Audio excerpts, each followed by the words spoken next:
تو تمہاری ان بوسیدہ باتوں کی بیس پہ ہم اپنے بنانے والے کا انکار کریں؟ دنیا میں اس سے بڑا جرم کوئی نہیں ہوگا. دیکھو لوگ جرم کی کوانٹٹی کو دیکھتے ہیں, کوالٹی کو نہیں دیکھتے. یہ بہت بڑی غلطی ہوتی ہے لوگوں سے. لوگ کہتے ہیں کہ جو شخص زیادہ گناہ کرتا ہے وہ بڑا مجرم ہے, اور جو کم گناہ کرتا ہے, جس کے گناہوں کی تعداد کم ہے, وہ چھوٹا مجرم ہے. میرا گلا پتہ نہیں کیوں بار بار بیٹھ رہا ہے. دنیا میں خوب سمجھ لو, جرم کی کوانٹٹی سے زیادہ ویلیو کس کی ہوتی ہے؟ کوالٹی کی. کس نوعیت کا جرم کیا. دیکھو ایک آدمی نے چوری کی, مسجد سے چپل چوری کی ہے, ایک جرم کیا اس نے کہ نہیں کیا. پھر اس نے کیا کیا, ایک دن کوئی شخص گزر رہا تھا, اسے رکھ کے بلا وجہ تھپڑ لگا دیا. یہ بھی ظلم ہے. کتنے ٹوٹل گناہ ہو گئے اس کے؟ 2. یعنی آپ ایک ترازو لیں اور اس کے گناہ اس میں رکھنا شروع کریں. چپل چوری کا گناہ لا کے رکھ دیا, آدھا کلو کا ویٹ ہو گیا اس کا, ٹھیک ہے. بلا وجہ جمشید کو تھپڑ لگا دیا, آدھا کلو کا گناہ, اور یہ ٹوٹل گناہ کتنے ہو گئے؟ 1 کلو. پھر کہیں کسی کی غیبت کی, ہلکی پھلکی, زیادہ بڑی غیبت نہیں, اس کو موٹا کہہ دیا, اس کو پتلا کہہ دیا, اس طرح کی غیبت. غیبت کے بھی درجات ہوتے ہیں. کسی کو زانی کہہ دیا, یہ بہت بڑی غیبت ہے. لیکن ہلکی پھلکی غیبت, ابے موٹا ہے, توند دیکھ اس کی, یہ آدھا کلو کا گناہ اور ہو گیا. ٹوٹل کتنے ہو گئے؟ 1.5 کلو. 3 گناہ. اس طرح اور بھی چھوٹے چھوٹے گناہ لائیں تو یہ ٹوٹل 10 کلو کے ہو گئے. اب 20 گناہ ہو گئے, لیکن ویٹ کتنا بن رہا ہے؟ 10 کلو. گناہوں کی تعداد ہے ٹوٹل 20. لوگ اس کو زیادہ برا سمجھیں گے, کتنا گناہ گار ہے, دیکھو اس کو گالی دی تھی, اس کو برا بلا کہا تھا, وہاں سے چپل چوری کی تھی. لیکن ایک دوسرا شخص ہے جس کی زندگی گناہوں سے بالکل پاک, نہ کبھی کسی کی غیبت کی اس نے, نہ کبھی مسجد سے چپل چوری کی ہے اس نے, نہ کبھی کسی کو تھپڑ مارا. ایک دن اٹھا اور اس نے جمشید کو قتل کر دیا. یہ گناہ کتنے ہیں؟ 1. اب ترازو کے پلڑے میں آپ یہ ایک گناہ لا کے رکھیں, آپ کا کیا خیال ہے, اس کا ویٹ 10 کلو ہوگا؟ 10,000 کلو ہوگا اس کا ویٹ. گناہ ایک ہے, لیکن یہ ایسا گناہ ہے کہ دنیا میں بھی اس کی سزا پھانسی کا پھندا. دنیا میں بھی اس کی سزا پھانسی کا پھندا ہے, اور آخرت میں اس کی سزا تو بہت ہی خطرناک. اعمال میں, بدعمالیوں میں سب سے بڑی سزا جو اللہ نے کسی گناہ پہ سنائی ہے وہ قتل ہے. جتنی سخت سزا اللہ نے قتل پہ سنائی ہے نا, قیامت کے دن قاتل کو جو سزا ملے گی, اتنی بڑی سزا مشرک کے علاوہ کسی کو نہیں ملے گی. ایک تو شرک ہے, وہ تو عقیدے سے اس کا تعلق ہے. اعمال میں قتل سے بڑی سزا اسلام میں کوئی بھی نہیں ہے. خوب سمجھ لو, قتل سے بڑی سزا بھی نہیں ہے, کسی کو واجب القتل قرار دینے سے بڑی سزا بھی نہیں ہے, کیونکہ آپ اس کے قتل کو حلال کر رہے ہو. یہ بھی آج کل پھر میں اس پہ بات کروں گا سوال جواب کے سیشن میں, کہ بات بات پہ فلاں واجب القتل, فلاں واجب القتل. تو سب سے زیادہ اسلام میں کسی چیز کی اگر کوئی ویلیو ہے نا تو انسانی جان ہے. انسانی جان. میدان جنگ میں بھی لڑائی ہو رہی ہے, ایک شخص نے کلمہ پڑھا, صحابی نے سوچا کہ یہ تو موت کے ڈر سے پڑھ لیا ہے اور قتل کر دیا. آپ صلی اللہ علیہ وسلم کس قدر غضبناک ہوئے. ان صحابی نے کہا یا رسول اللہ, انہوں نے تو موت کے ڈر سے کلمہ پڑھا تھا نا, ابھی میدان جنگ میں آمنے سامنے کھڑے ہوئے. تو آپ نے فرمایا ہلا شققت قلبہ, تم نے اس کے دل کو چیر کے دیکھا تھا. تو قتل نفس یا واجب القتل ہمارے ہاں سب سے ہلکی اور سستی چیز بن چکی ہے, اور مذہب کا لیبل لگا کے. تو خیر, تو آپ نے کیا کیا, ترازو کے دوسرے پلڑے میں لا کے رکھا قتل نفس. گناہ کتنے ہیں؟ 1. کوانٹٹی نہیں ہے, کوئی 10 20 15 40 گناہ نہیں ہے, بلکہ کوالٹی وائز یہ سب سے بھاری ہے. یہ بہت بھاری گناہ ہے. ایک گناہ ساری زندگی کی ساری نیکیوں کو چٹ کر جانے کے لیے کافی ہے. ہم سے غلطی یہ ہو رہی ہے کہ آج بھی ہم لوگوں کو ناپنے کے لیے یہ دیکھ رہے ہوتے ہیں اس کے اعمال میں کتنے گناہ ہیں, کتنی غلطیاں کرتا ہے, یہ کتنی مسٹیکس کرتا ہے، یہ نہیں دیکھتے کہ کس نوعیت کی مسٹیک کر رہا ہے، کس نوعیت کی غلطی کر رہا ہے. تبھی اسلام کا انسانیت کو جانچنے کا پیمانہ الگ ہے اور عام لوگوں کا انسانیت کو جانچنے کا پیمانہ الگ ہے. ہر ایک کے پیمانے الگ الگ ہیں. آج کل جو سیکولر لبرل لوگ ہیں وہ انسانوں کو کیسے جانچتے ہیں کہ یہ اچھے ہیں یا برے؟ کیسے جانچتے ہیں؟ نماز سے جانچتے ہیں کہ نماز پڑھتے ہیں کہ نہیں پڑھتے؟ بتاؤ، منہ سے بولو یار. ان سے اس سے کیا ہے؟ کہتے ہیں انسان اچھا ہونا چاہیے، بے شک نماز نہ پڑھے. اصل تو انسان ہے. اصل کیا ہے؟ انسان ہے. اصل تو انسان ہونا چاہیے. اچھا بھائی، اصل انسان کا کیا مطلب ہے؟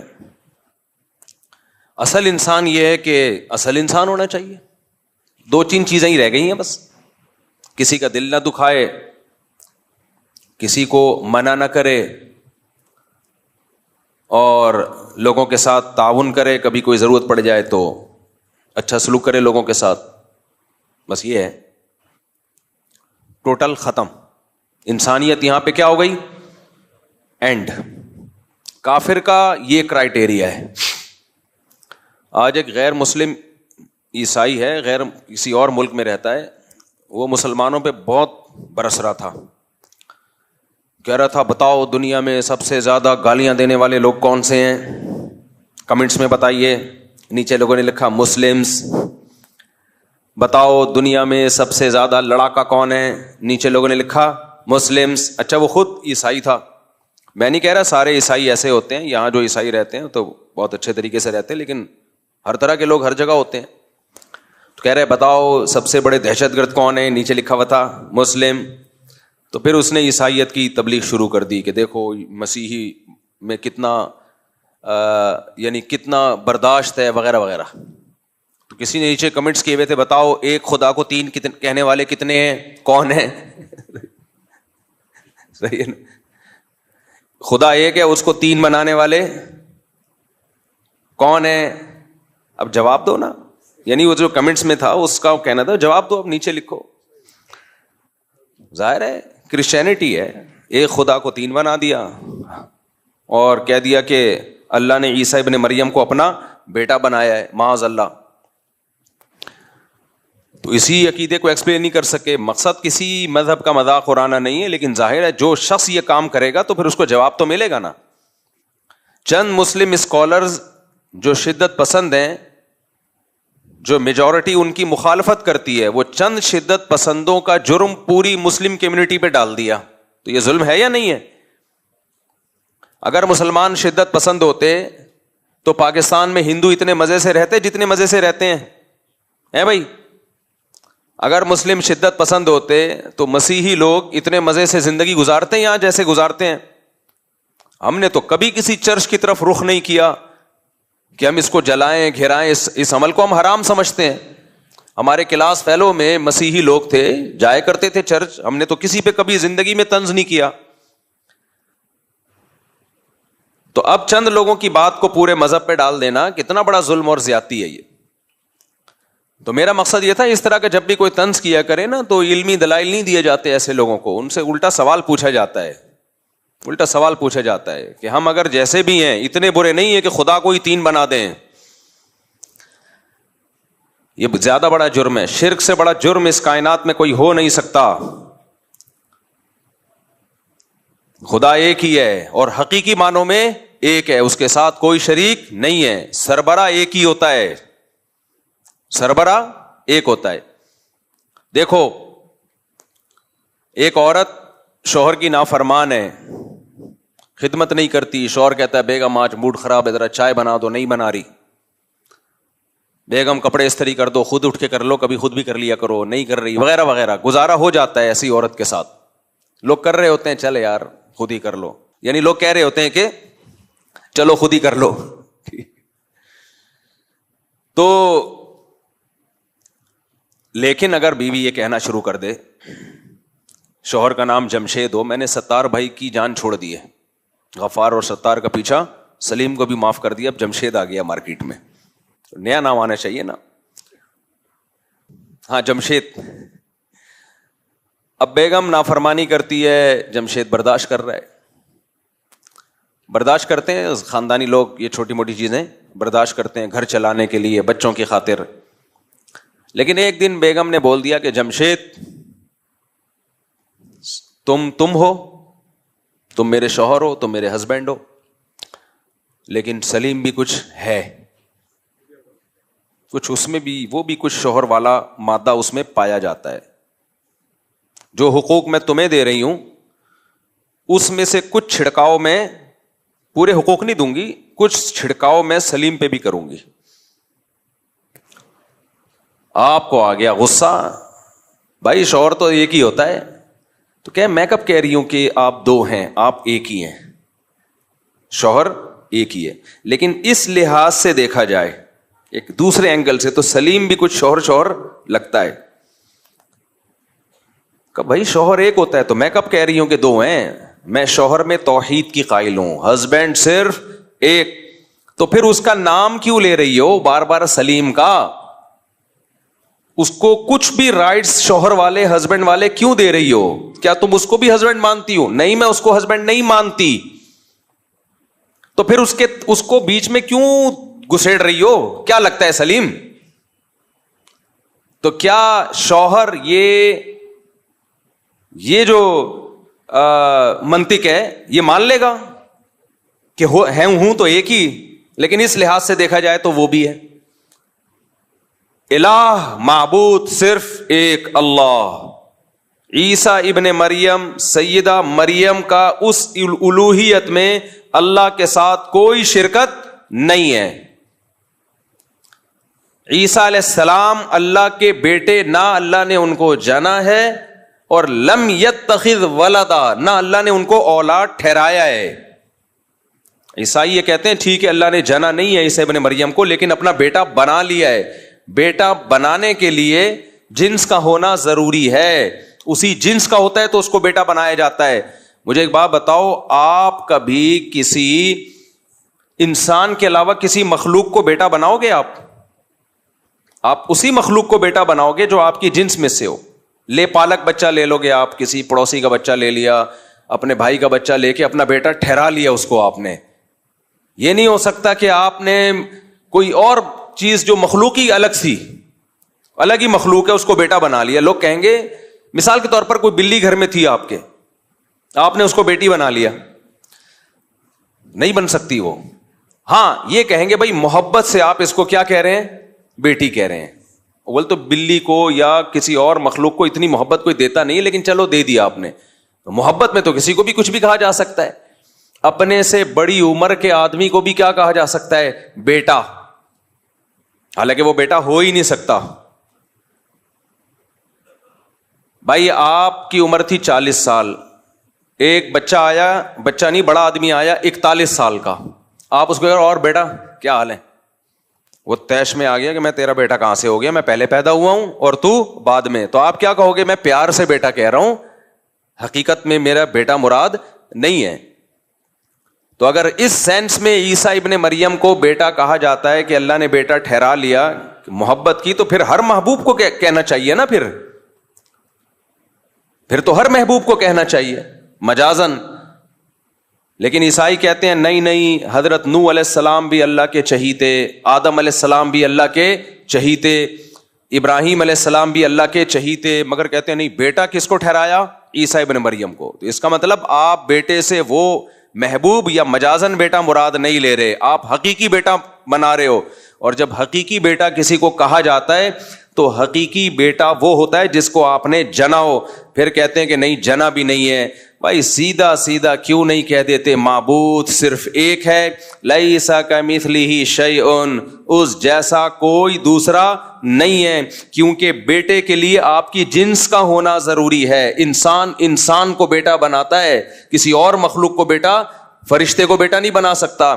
تو اسی طرح اللہ اگر بیٹا بنائے گا معاذ اللہ نقل کفر نباشت, تو وہ اللہ ہی ہوگا, اللہ جیسا ہوگا کوئی. جبکہ عیسیٰ ابن مریم نہ اللہ جیسے, آپ کہتے ہیں وہ اللہ جیسے تھے, تو پھر یہی تو شرک ہے کہ آپ نے اللہ جیسا کسی کو ٹھہرا لیا. اللہ کہتے ہیں میرے جیسا صرف میں ہوں. اور کمال یہ کہ اللہ جیسا ٹھہرا کے پھر عیسیٰ ابن مریم کو پکارتے بھی ہیں. پکارنا کس کا حق ہے؟ بولو اللہ کا. دیکھو کچھ رائٹس ایسے ہوتے ہیں, کچھ معاملات ایسے ہوتے ہیں جو کسی خاص شخصیت کے ساتھ خاص ہوتے ہیں, وہ حقوق آپ کسی اور کو نہیں دے سکتے, وہ کسی اور کو نہیں دے سکتے. آپ اگر کسی اور کو دو گے تو یہ شرک ہو جائے گا, پھر یہ شرک ہو جائے گا. جیسے یہ عاشقین ہوتے ہیں نا, عاشقین یہ کہتے ہیں محبت میں شرک نہیں ہوتا. عاشق اپنی معشوقہ سے کیا کہتا ہے؟ معشوقہ کہتی ہے تمہارے موبائل میں تو جمشید کے نام سے ہم نے سرچ کیا تو پتہ چلا وہ جمشیدہ نکلی.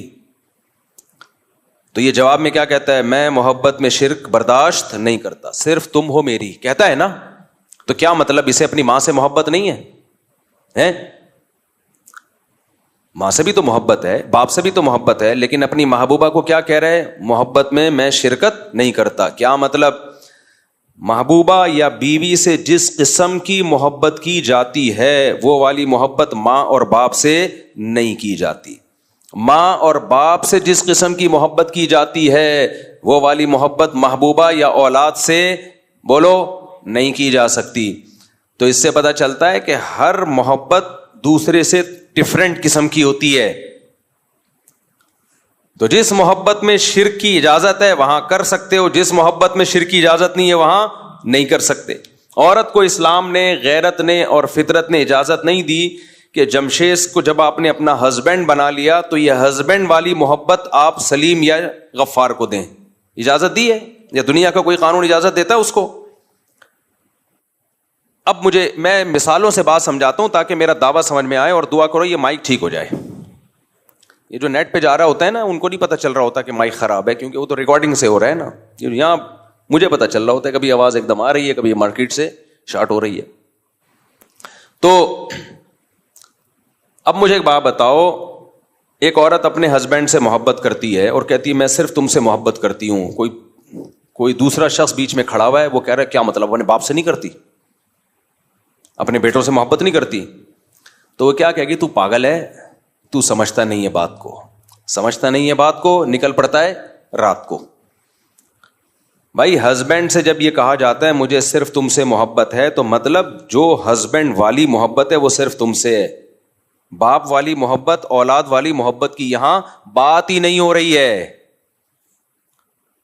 اب ہسبینڈ والی محبت کیا ہے بھائی؟ جو آپس کا ریلیشن ہے میاں بیوی کا, وہ صرف ہسبینڈ کے ساتھ ہو سکتا ہے. عشق معاشقہ صرف ہسبینڈ کے ساتھ ہو سکتا ہے, کسی اور کے ساتھ نہیں ہو سکتا. تو اسی طرح خوب اچھی طرح سمجھ لو, معبود سے بھی خاص قسم کی محبت کی جاتی ہے. وہ محبت میں آپ معبود یعنی اللہ کے ساتھ کسی کو شریک نہیں کر سکتے, اس میں اللہ کے ساتھ کسی کو شریک نہیں. وہ کون سی محبت ہے؟ وہ اس محبت کی بنا یہ ہے کہ اللہ وہ ذات ہے جو علی کل شیء قدیر اور علم اس کا کامل. اللہ کا علم بھی کامل ہے اور وہ سب کچھ کر سکتا ہے, ہمارے نفع اور نقصان کا مالک ہے وہ. تو آپ سمجھ لو کہ اللہ سے بھی محبت جس میں شرکت جائز نہیں ہے, وہ والی محبت ہے جو عابد کو معبود سے ہوتی ہے, جو عبادت کرنے والے کو اس سے ہوتی ہے جس کی عبادت کی جائے. اور اس محبت کے اثرات کیا ہیں؟ جیسے میاں بیوی کی جو محبت ہے اس محبت کے اثرات کچھ اور ہیں, ایک دوسرے کی جنسی تسکین کا ذریعہ بنتے ہیں. ماں اور باپ سے جو محبت ہوتی ہے اس محبت کے اثرات کچھ اور ہیں. ماں کے قدموں میں بیٹھنے کا دل کرتا ہے, ماں کی گود میں سر رکھ کے سونے کا دل کرتا ہے. باپ سے جو محبت ہوتی ہے اس کے اثرات کچھ اور, اس کی تعظیم کا دل کرتا ہے, اس کی رسپیکٹ کا دل کرتا ہے. تو ہر ایک کی محبت الگ ہوتی ہے. اپنے بچوں پہ جو محبت ہوتی ہے اس محبت کے اثرات کچھ اور ہوتے ہیں. ان کو پیار کرنے کا دل کرتا ہے, ان کو کھلونے دے کے بہلانے کا دل کرتا ہے, ان کے سامنے شکلیں بگاڑ کے ان کو ہنسانے کا دل کرتا ہے, ان کے کہہ کے سننے کا دل کرتا ہے, ان کے لیے پراپرٹی جائیدادیں بنانے کا دل کرتا ہے, ان کے مستقبل کا سوچنے کا دل کرتا ہے. تو اسی طرح خوب سمجھ لو کہ اللہ سے جب محبت ہوتی ہے اس کی عبادت کا دل کرتا ہے, اور عبادت کا جزو اعظم ہے دعا. اللہ کرے یہ بات اچھی طرح سمجھ میں آ جائے. اس کو پکارنے کا دل کرتا ہے کہ مصیبت میں کس کو پکارا جائے گا؟ اس اللہ کو. کسی اور کو نہیں پکاروں گا، اعتماد صرف کس پہ کروں گا؟ اس اللہ پہ. یہاں پھر وہ لوگ مشرکین بولتے ہیں کہ اللہ کے علاوہ نہیں تم پکارتے، پولیس کو نہیں پکارتے ہیلپ لائن میں؟ ہیں بھائی، تم جب سمندر میں ڈوب رہے ہوتے ہو تو ہیلی کاپٹر وہ ریسکیو ٹیم کو نہیں پکارتے؟ بھائی یہاں پکار کا مطلب وہ پکار جو اسباب سے ہٹ کرو. ہمارے معبود کو، اللہ کے پاس یہ طاقت ہے کہ جب سارے اسباب فیل ہو جائیں تو وہ ان ناکامی کے نقشوں میں کامیابی پیدا کر سکتا ہے، اور ناکامی کا کوئی سبب بھی نہ ہو، کامیابی کے نقشوں میں ناکامی پیدا کر سکتا ہے. وہ کچھ کرنے کے لیے کسی سبب اور لاجک کا محتاج نہیں ہے. جو اپنی قدرت سے کان بنا سکتا ہے، کتنی پیچیدہ مشین کھوپڑی میں لگا دی اس نے، اور کیسے ایک پانی کے قطرے میں جس کو منی کہا جاتا ہے ایسے سافٹ ویئر ڈال دیے کہ وہ ماں کے پیٹ میں رحم میں جب وہ جاتا ہے قطرہ، اسی میں آنکھ، اسی میں کان، اسی میں ناک، اسی میں دل، اسی میں دماغ، اسی میں لیور، یہ ساری چیزیں فٹ فاٹ بن کے 9 مہینے میں بچہ آیا مارکیٹ میں، اور جیسے ہی مارکیٹ میں آیا فوراً مارکیٹ میں اس دودھ بھی اویلیبل ہے اس کے لیے ماں کی چھاتیوں میں. اتنا تو دنیا کی کوئی گورنمنٹ بیدار نہیں ہوتی. اس سے پتہ چلتا ہے علی کل شیء قدیر. پہلی دفعہ اس نے کلمہ کن کی طاقت سے کائنات کو بنایا، اس کے بعد اسباب میں جکڑ دیا اس نے. اب ایک اسباب کے تحت کائنات چل رہی ہے. پہلی مرتبہ کچھ بھی نہیں تھا، کن بولا اور سب کچھ ہو گیا. بغیر باپ کے عیسیٰ ابن مریم کو پیدا کیا، بغیر ماں اور بغیر باپ کے آدم کو پیدا کیا. تبھی تو سائنسدان پریشان ہے، یہ اللہ کی قدرت کا انکار کرنے کے لیے بندر کے کھاتے میں ڈال دیا اس کو، یہ بندر سے پیدا ہوئے ہیں. پھر ان سے پوچھو بندر کس سے پیدا ہوا؟ وہ فلاں سے پیدا ہوا. وہ کس سے پیدا ہوا؟ وہ فلاں سے پیدا ہوا. پھر ہوتے ہوتے ہوتے وہ ایک سیل کی طرف آتے ہیں، یہ کیسے پیدا ہوا؟ یہاں کے گاڑی پنچر. یہ کیسے پیدا ہوا؟ پنچر. چلو یہ اس کے بھی کوئی لاجک بنا لو، یہ ایسے پیدا ہوا تو یہ بھی تو کسی چیز سے بنا ہے. وہ کس سے پیدا ہوئی؟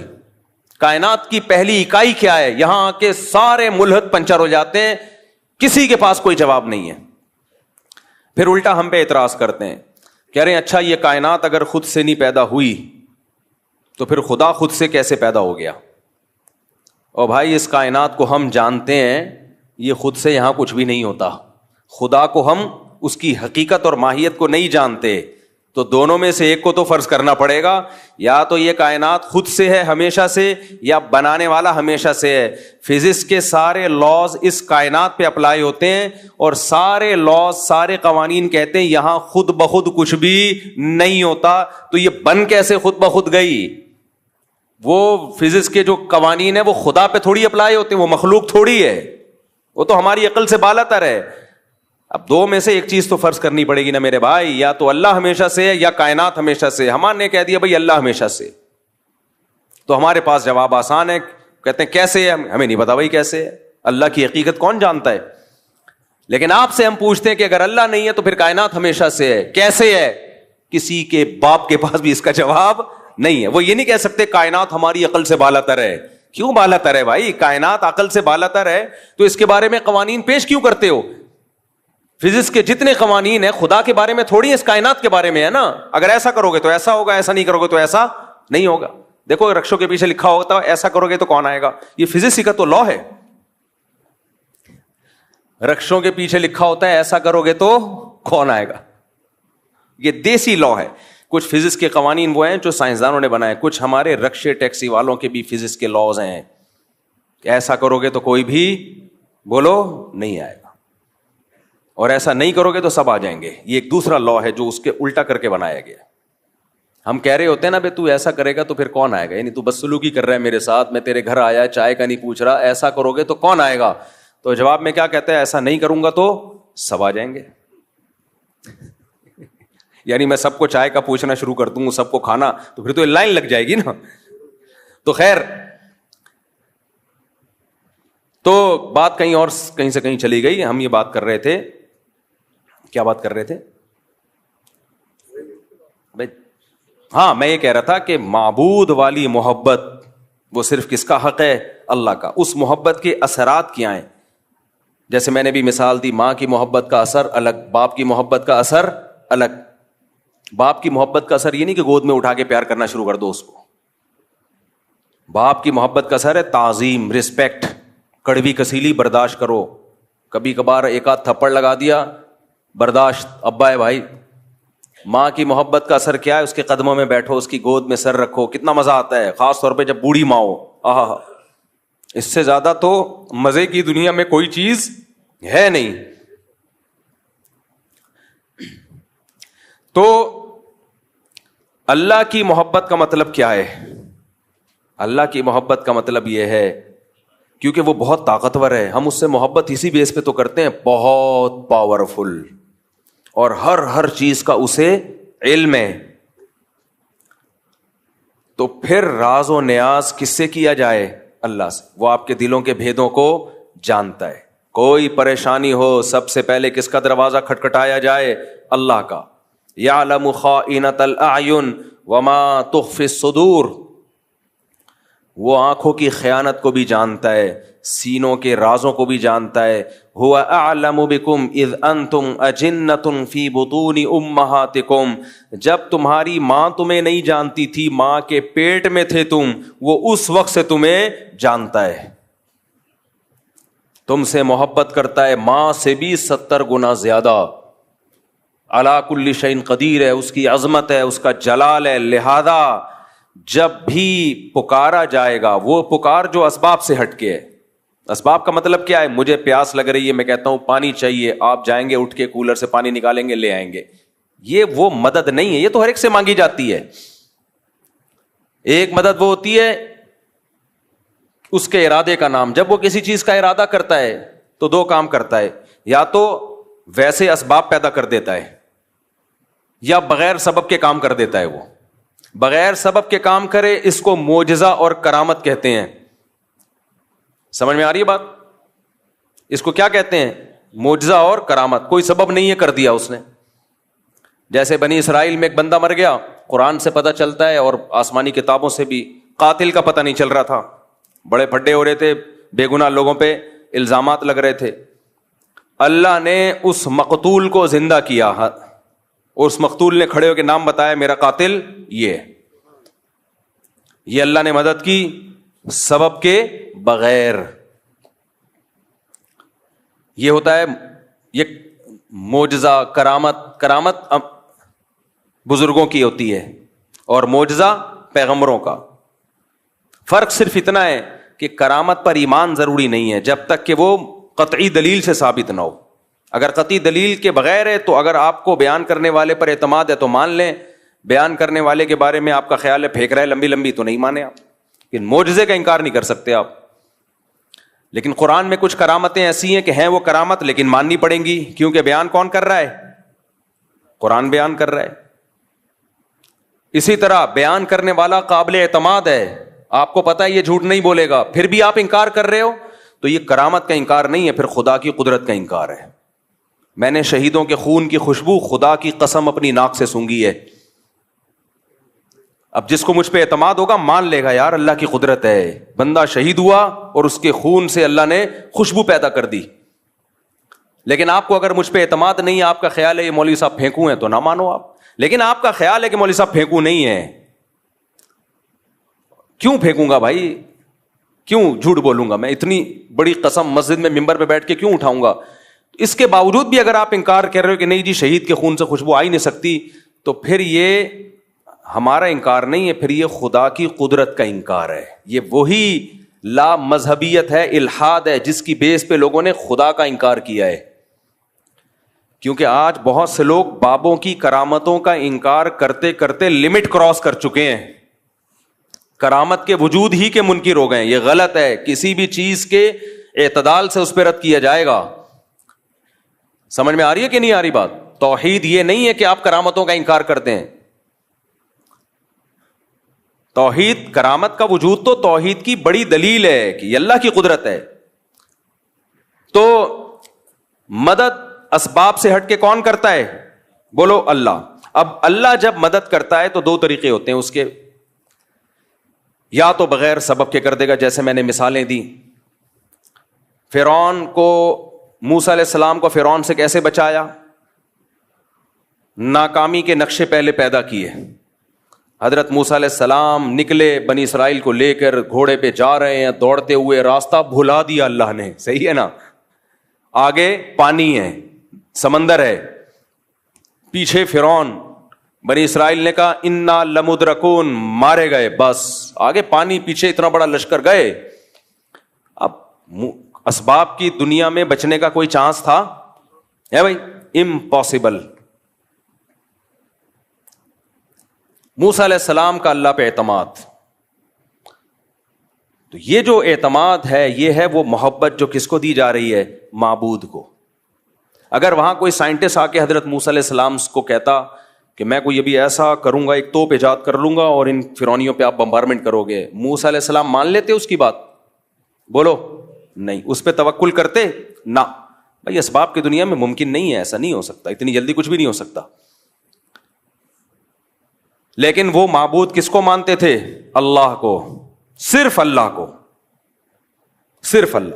عیسائی صرف اللہ نہیں کہتے, مسیح علیہ السلام کو بھی ساتھ میں ملا لیتے ہیں. نا نا نا, صرف ایسے موقع پہ صرف کون؟ اللہ. کوئی پیغمبر, کوئی ولی, کوئی فرشتہ نہیں, کیونکہ اب اسباب سے ہٹ کے مدد کرنے کی بات ہو رہی ہے. اس کی قدرت کس کے ہاتھ میں ہے؟ اللہ کے ہاتھ میں. یہ محبت اور یہ تعلق اللہ کے علاوہ کسی اور کو دیا, آپ 100 دفعہ کہو کہ میں صرف ایک اللہ کو مانتا ہوں, اللہ کہے گا تم ایک اللہ کو نہیں مانتے, تم صرف زبان سے بولتے ہو, حقیقت میں تم نہیں مانتے, جھوٹ بولتے ہو تم. آپ کہہ رہے ہو مسیح سے بھی دعائیں مانگی جائیں, مریم سے بھی دعائیں مانگی جائیں علیہم السلام, اور پھر کہو ہم ایک خدا کو مانتے ہیں, تو آپ کے کہنے سے اللہ نہیں مان لے گا اس بات کو. اللہ کہے گا میں نہیں مانتا, میں اس کو مانوں گا کہ یہ ایک خدا کو مانتے ہیں جو مصیبتوں میں صرف کس سے مانگے گا؟ صرف اس اللہ سے مانگے گا. تو موسیٰ علیہ السلام نے اس موقع پہ کیا کہا؟ ان معی ربی, میرے ساتھ کون ہے؟ اللہ. کیا مطلب؟ وہ مدد کرنا چاہے گا تو کر دے گا. حضرت موسیٰ کے علم میں بھی نہیں تھا کہ کیسے کرے گا, کیونکہ اب تک تو حضرت موسیٰ نے لاٹھی کو سانپ بنتے ہوئے دیکھا تھا نا, تو یہ لاٹھی سانپ بن کے کتنے فرعونیوں کو کھا لیتی بھائی, کیا خیال ہے؟ پیچھے سے سینکڑوں ہزاروں کا لشکر آ رہا ہو اور آپ کے ہاتھ میں ایک اژدہا ہو, وہ اژدہا کچھ کر لے گا؟ کچھ بھی نہیں کر پائے گا. وہ کتنوں کو کھائے گا وہ؟ بلکہ آنے والا سب سے پہلے اژدہا پہ وار کرے گا کہ پہلے اس کو قتل کرو. تو اللہ مدد کرتا ہے بعض دفعہ بغیر سبب کے, کہتا ہے چلو بھائی. اللہ نے پھر موسیٰ علیہ السلام کو وحی کی کہ یہ لاٹھی کو آپ پانی پہ ماریے. حضرت موسیٰ نے لاٹھی پانی پہ ماری اور فکان کل فرق کالطود العظیم, وہ جو پانی تھا 2 پارٹ میں ڈیوائڈ ہو کے پہاڑوں کی طرح کھڑا ہو گیا, سارا جمع ہو گیا ایک طرف. اس سے بھی پتہ چلتا ہے کہ معجزہ ہو یا کرامت ہو, اس میں ولی یا پیغمبر کے ارادے کا دخل نہیں ہوتا. بہت سے لوگ کہتے ہیں جب موسیٰ علیہ السلام لاٹھی کو سانپ بنا سکتے ہیں, سمندر کے 2 ٹکڑے کر سکتے ہیں, تو ہمارے نبی مشکل کشا کیوں نہیں ہو سکتے؟ بھائی نہ موسیٰ علیہ السلام مشکل کشا, نہ سید الانبیاء مشکل کشا. مشکل کشا صرف ایک اللہ کی ذات ہے جس کے پاس اختیارات ہیں. حضرت موسیٰ کے پاس اگر سمندر کو توڑنے کا اختیار ہوتا تو خود سے کر لیتے نا یہ کام. وہ تو اللہ نے کہا کہ اے موسیٰ آپ لاٹھی کو پانی پہ ماریے. حضرت موسیٰ کو نہیں پتا کیا ہونے والا ہے, آپ کو جو حکم دیا جا رہا ہے آپ اس پہ عمل کریں. اب یہاں ایک سوال پیدا ہوتا ہے کہ لاٹھی کو پانی پہ مارنے کی کوئی سائنٹیفک لاجک ہے؟ کبھی دنیا میں ایسا ہوا کہ لاٹھی کو پانی پہ ماریں تو پانی ٹھہر جائے؟ ہل جاتا ہے اور زیادہ. تو سوال پیدا ہوتا ہے کہ اللہ ڈائریکٹ کیوں نہیں اللہ نے کر دیا؟ موسیٰ علیہ السلام نے اللہ سے کہا کہ اللہ ہماری مدد کر, اللہ نے کہا ٹھیک ہے, اور پانی کو روک دیا اللہ نے. کیا خیال ہے بھائی؟ روک دیتے اللہ تعالیٰ کلمہ کن کی طاقت سے, چلو بھائی نکل جاؤ. موسیٰ کو کیوں کہا جا رہا ہے علیہ السلام کو کہ لاٹھی مارے پانی پہ؟ کیوں؟ اللہ تعالیٰ کے کاموں میں نا ایک حکمت نہیں ہوتی, ایک کام میں 20 حکمتیں حاصل ہوتی ہیں.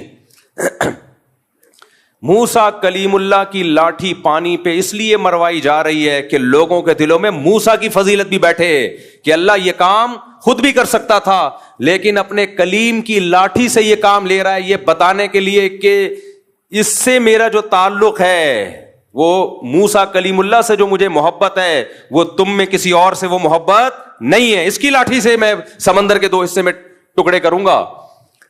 تو جیسے اللہ پیغمبر کی فضیلت کو بیان کرنے کے لیے کام خود کرتا ہے, لاٹھی اور ہاتھ پیغمبروں کا استعمال کرتا ہے, ایسے ہی بعض ولی اللہ ہوتے ہیں جن کی فضیلت کو بیان کرنے کے لیے کام اللہ کرتا ہے. ہاتھ کس کا استعمال ہوتا ہے؟ بزرگ کا, تاکہ لوگوں کو پتا چلے کہ سارے بابے 2 نمبر نہیں ہوتے, کچھ بابے 1 نمبر بھی ہوتے ہیں.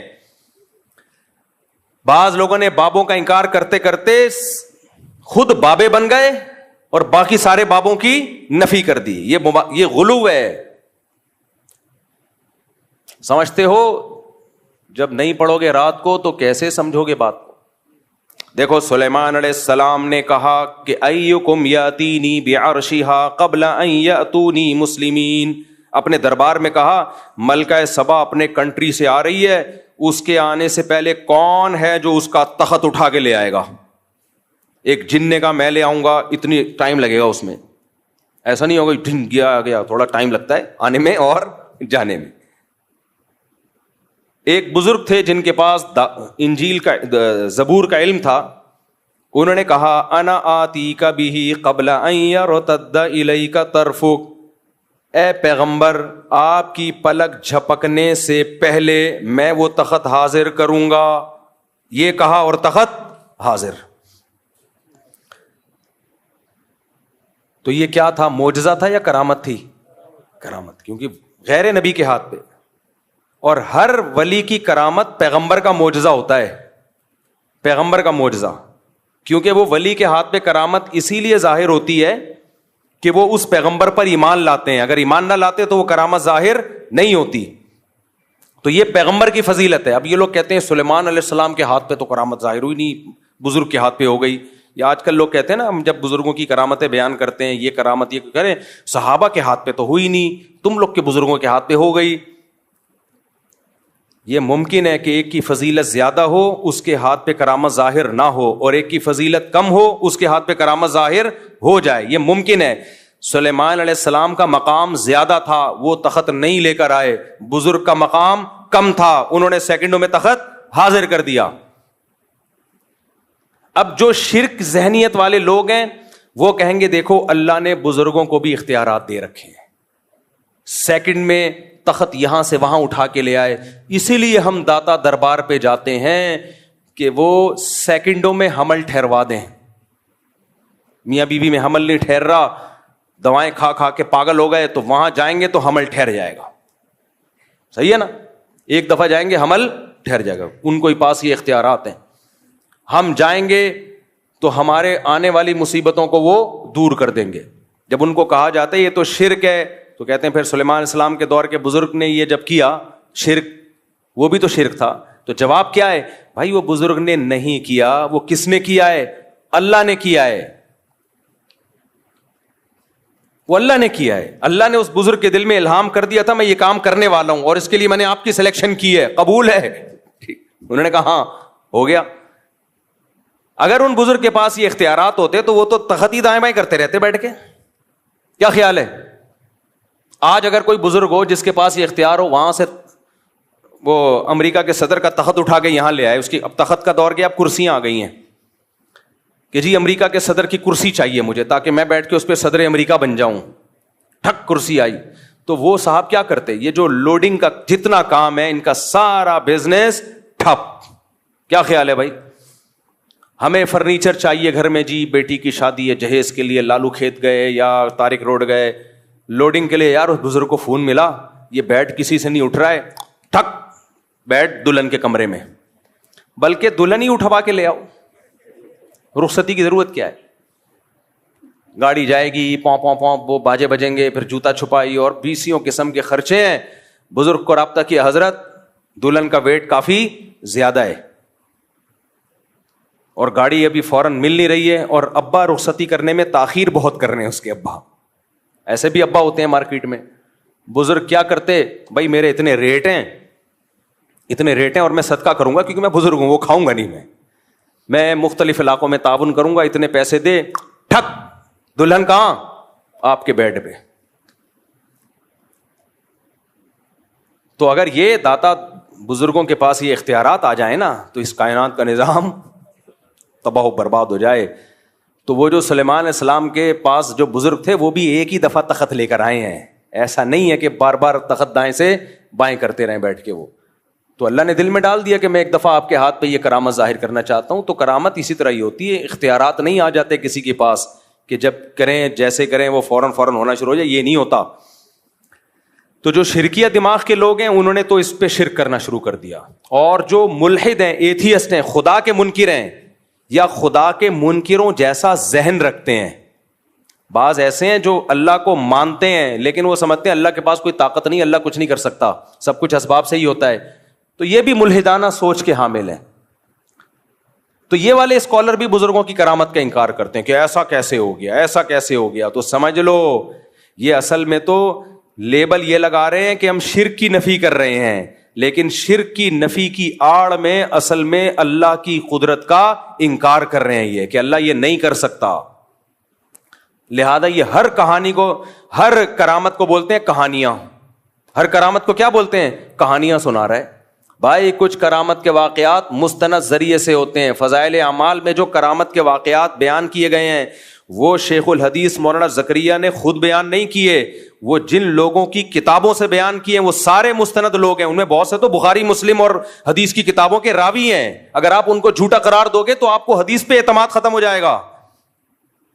تبھی یہ جتنے لوگ ہیں نا جو فضائل اعمال کی کرامتوں پہ اعتراض کرتے ہیں, یہ مولانا زکریا کو تو بولتے ہیں کہ انہوں نے کہانیاں سنائی ہیں.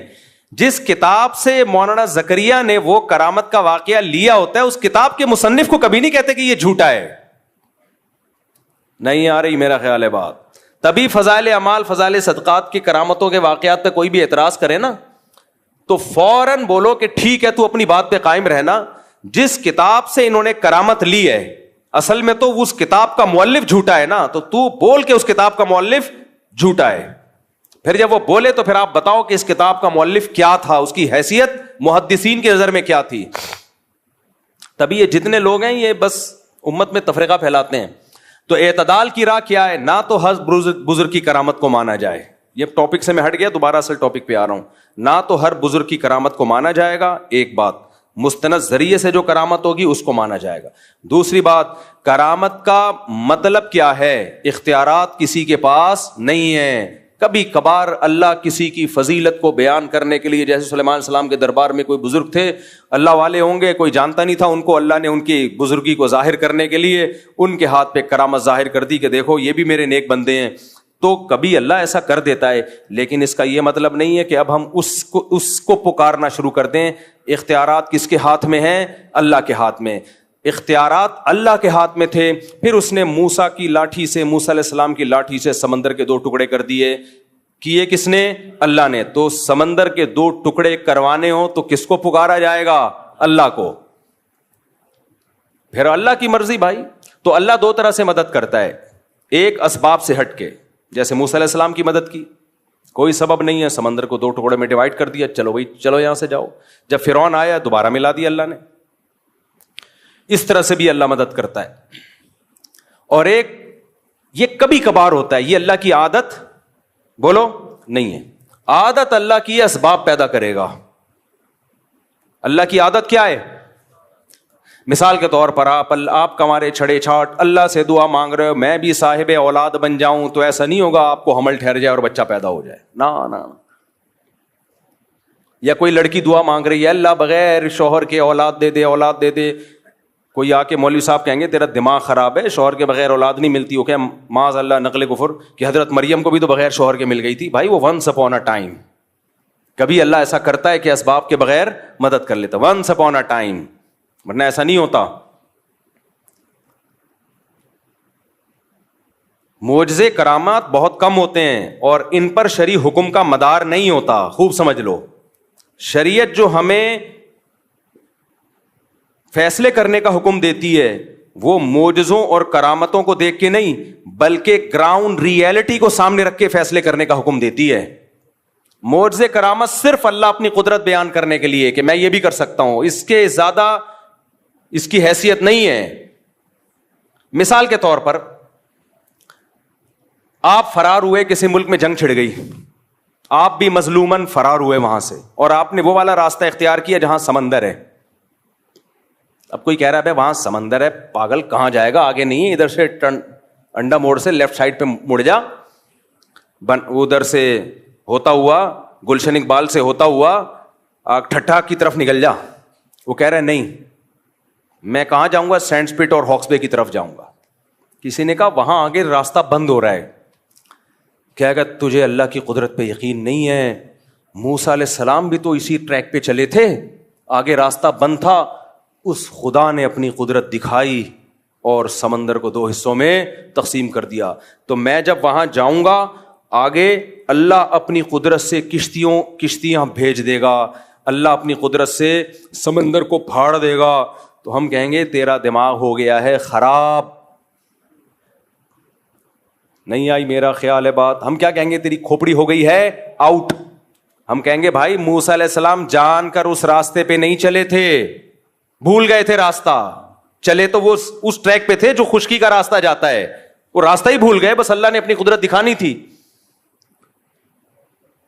کہ نہیں تم اللہ کی قدرت کے منکر ہو, کیا اللہ سمندر کو 2 حصوں میں تقسیم نہیں کر سکتا؟ بھائی کر تو سکتا ہے,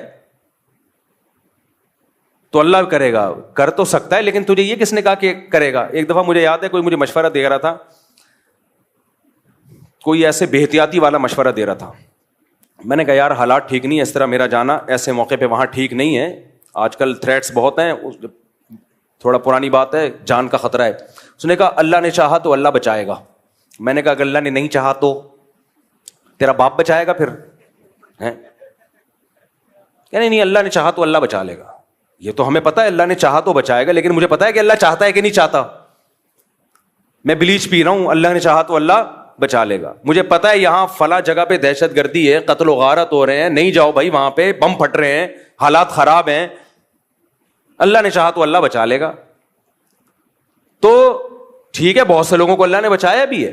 اب کراچی کے جو حالات خراب چل رہے تھے, جگہ جگہ بم دھماکے ہو رہے تھے, بنارس لوگ جاتے تھے نا, وصیت کر کے جاتے تھے کہ میں بنارس جا رہا ہوں. بنارس والا ادھر آتا تھا, وصیت کر کے آتا تھا میں انڈا موڑ آ رہا ہوں. ایسی جنگ چل رہی تھی, لوگوں نے کہا ویزے لے کے جاؤ بھائی. تو کراچی کے حالات دیکھے ہیں نا, تو اس میں کہا جاتا تھا بھائی گھر سے باہر مت نکلو, نہیں جی اللہ بچائے گا. اللہ نے چاہا تو اللہ بچائے گا, یقیناً اللہ نے چاہا تو بچائے گا, لیکن اللہ چاہے گا کہ نہیں چاہ رہا ہے یہ ہمیں معلوم نہیں ہے. تو چاہتا ہے کہ اللہ چاہے کہ میں بچوں, لیکن اللہ بھی چاہتا ہے کہ تو جو چاہتا ہے وہ ہو. تو اس لیے معجزوں اور کرامتوں پر فیصلے نہیں کر سکتے آپ. اس کی ایک اور مثال, جب ایک شرعی حکم لوگوں کو بیان کیا جاتا ہے کہ بغاوت کے لیے یا جہاد کے لیے ضروری ہے کہ آپ کے پاس پراپر تیاری ہو, دشمن سے لڑنے کی طاقت ہو.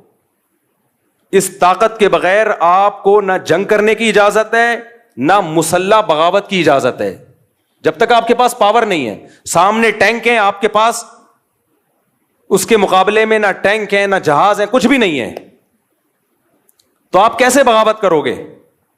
لوگ کہتے ہیں بدر میں کیسے ہو گیا تھا, 313 نے 1000 سے مقابلہ کیا, اور خالد ابن ولید نے 60 سے 60,000 کا حصار توڑا.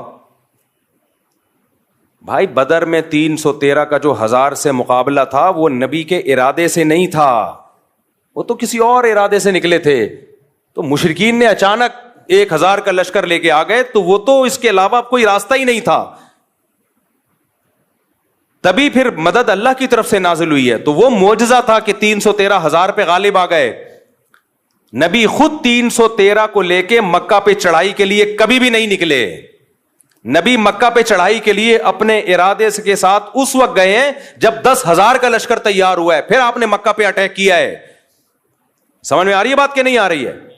دیکھو 13 سال مکہ میں آپ نے جہاد نہیں کیا. کچھ لوگ کہتے ہیں ایمان نہیں بنا تھا, نا اس وقت کا جو ایمان تھا وہ بعد میں اس لیول کا ایمان تو کبھی بن ہی نہیں سکتا, کیونکہ قرآن کہہ رہے جو ہجرت سے پہلے ایمان لے آئے نا ان کا ایمان سب سے تگڑا ہے. بلال حبشی کا ایمان رضی اللہ عنہ, ابو بکر کا ایمان, عمر بن خطاب کا ایمان, سیدنا علی کا ایمان, سیدنا عثمان کا ایمان, سیدنا عبداللہ بن مسعود کا ایمان. یہ وہ لوگ تھے جب اسلام انتہائی کمزور تھا, ایسے پاورفل ایمان والے لوگ تھے یہ. اس وقت منافق کا تصور ہی نہیں تھا, لیکن آپ نے جہاد کیا اس 13 سال میں؟ بولو صبر صبر صبر صبر کی تلقین.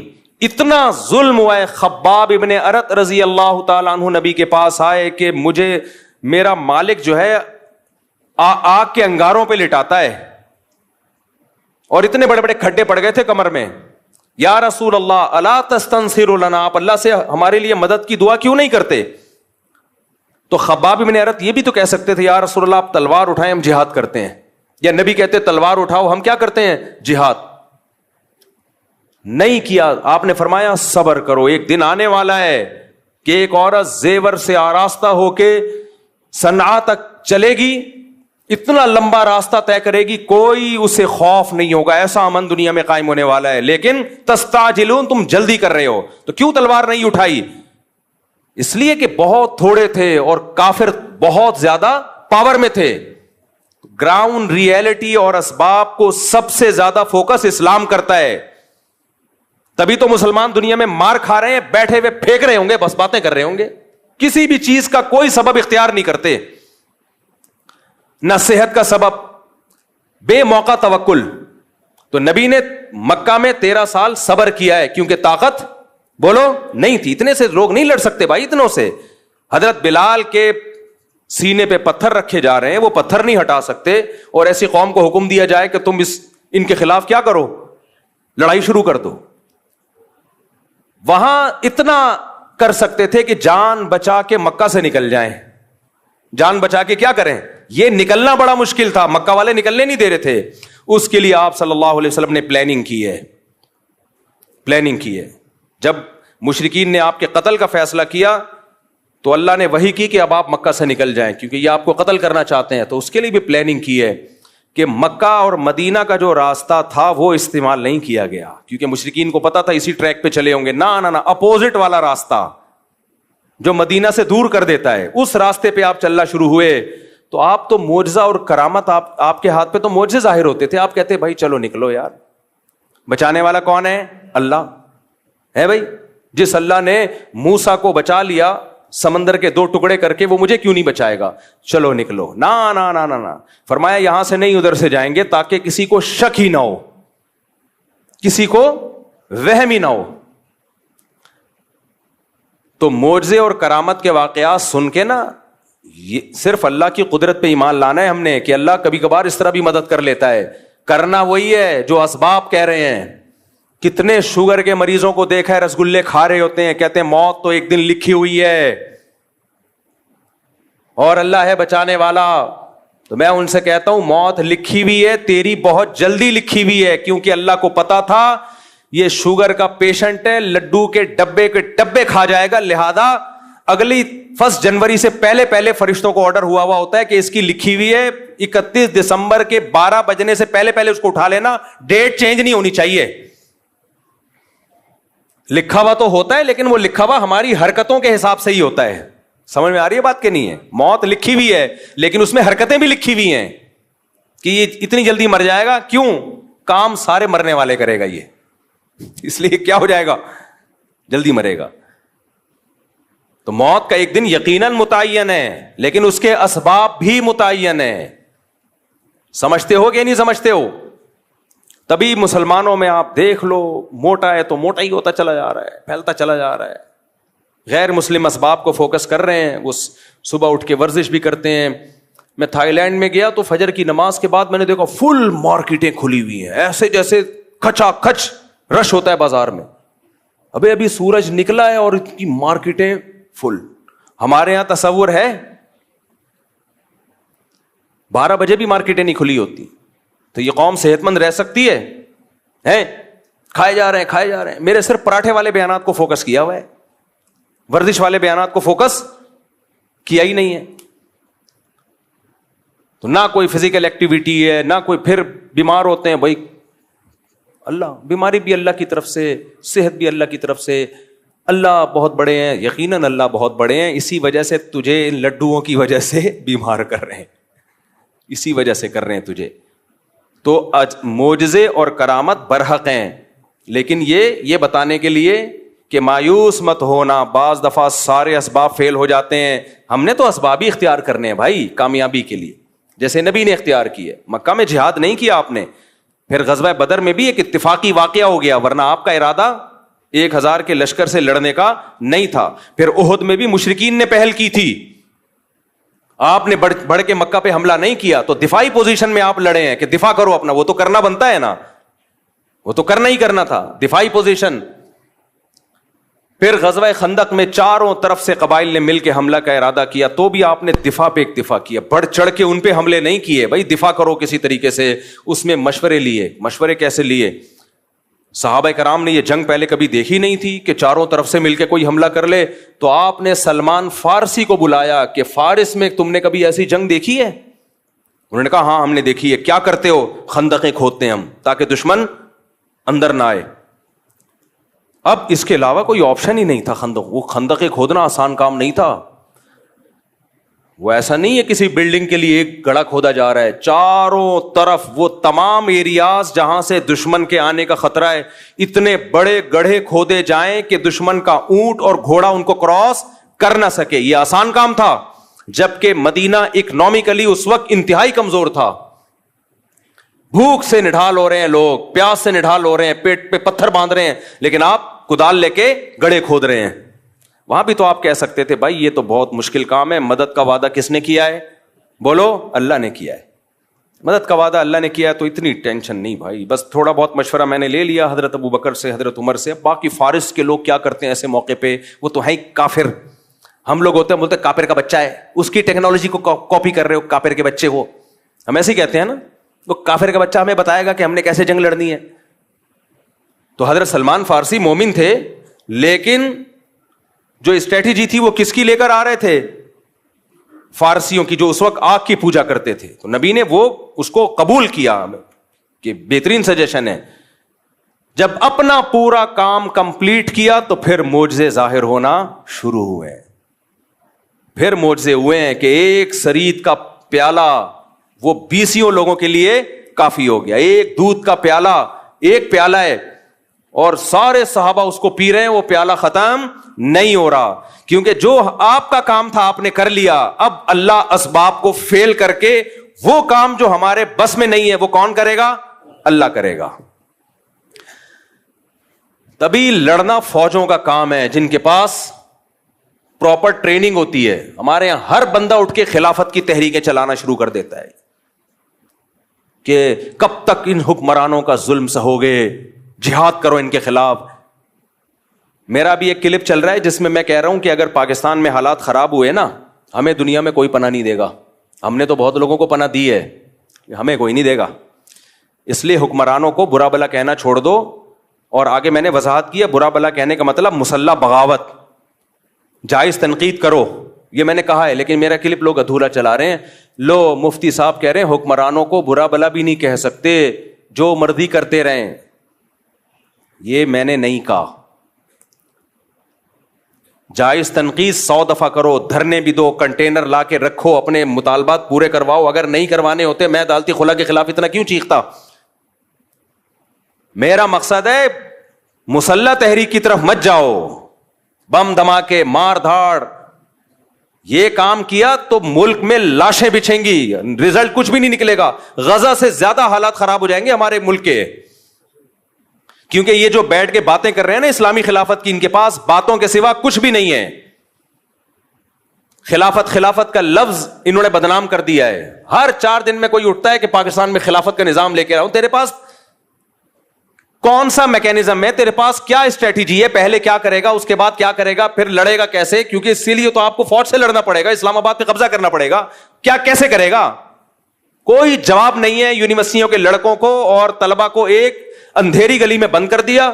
پھر ہوتا کیا ہے؟ ایجنسی والے ان کو اٹھاتے ہیں، پھر یہ مسنگ پرسن بنتے ہیں. اور یہ جتنے لیڈر خلافت کے نام پہ یہ دندناتے گھوم رہے ہوتے ہیں، ان کو کچھ بھی نہیں ہوتا.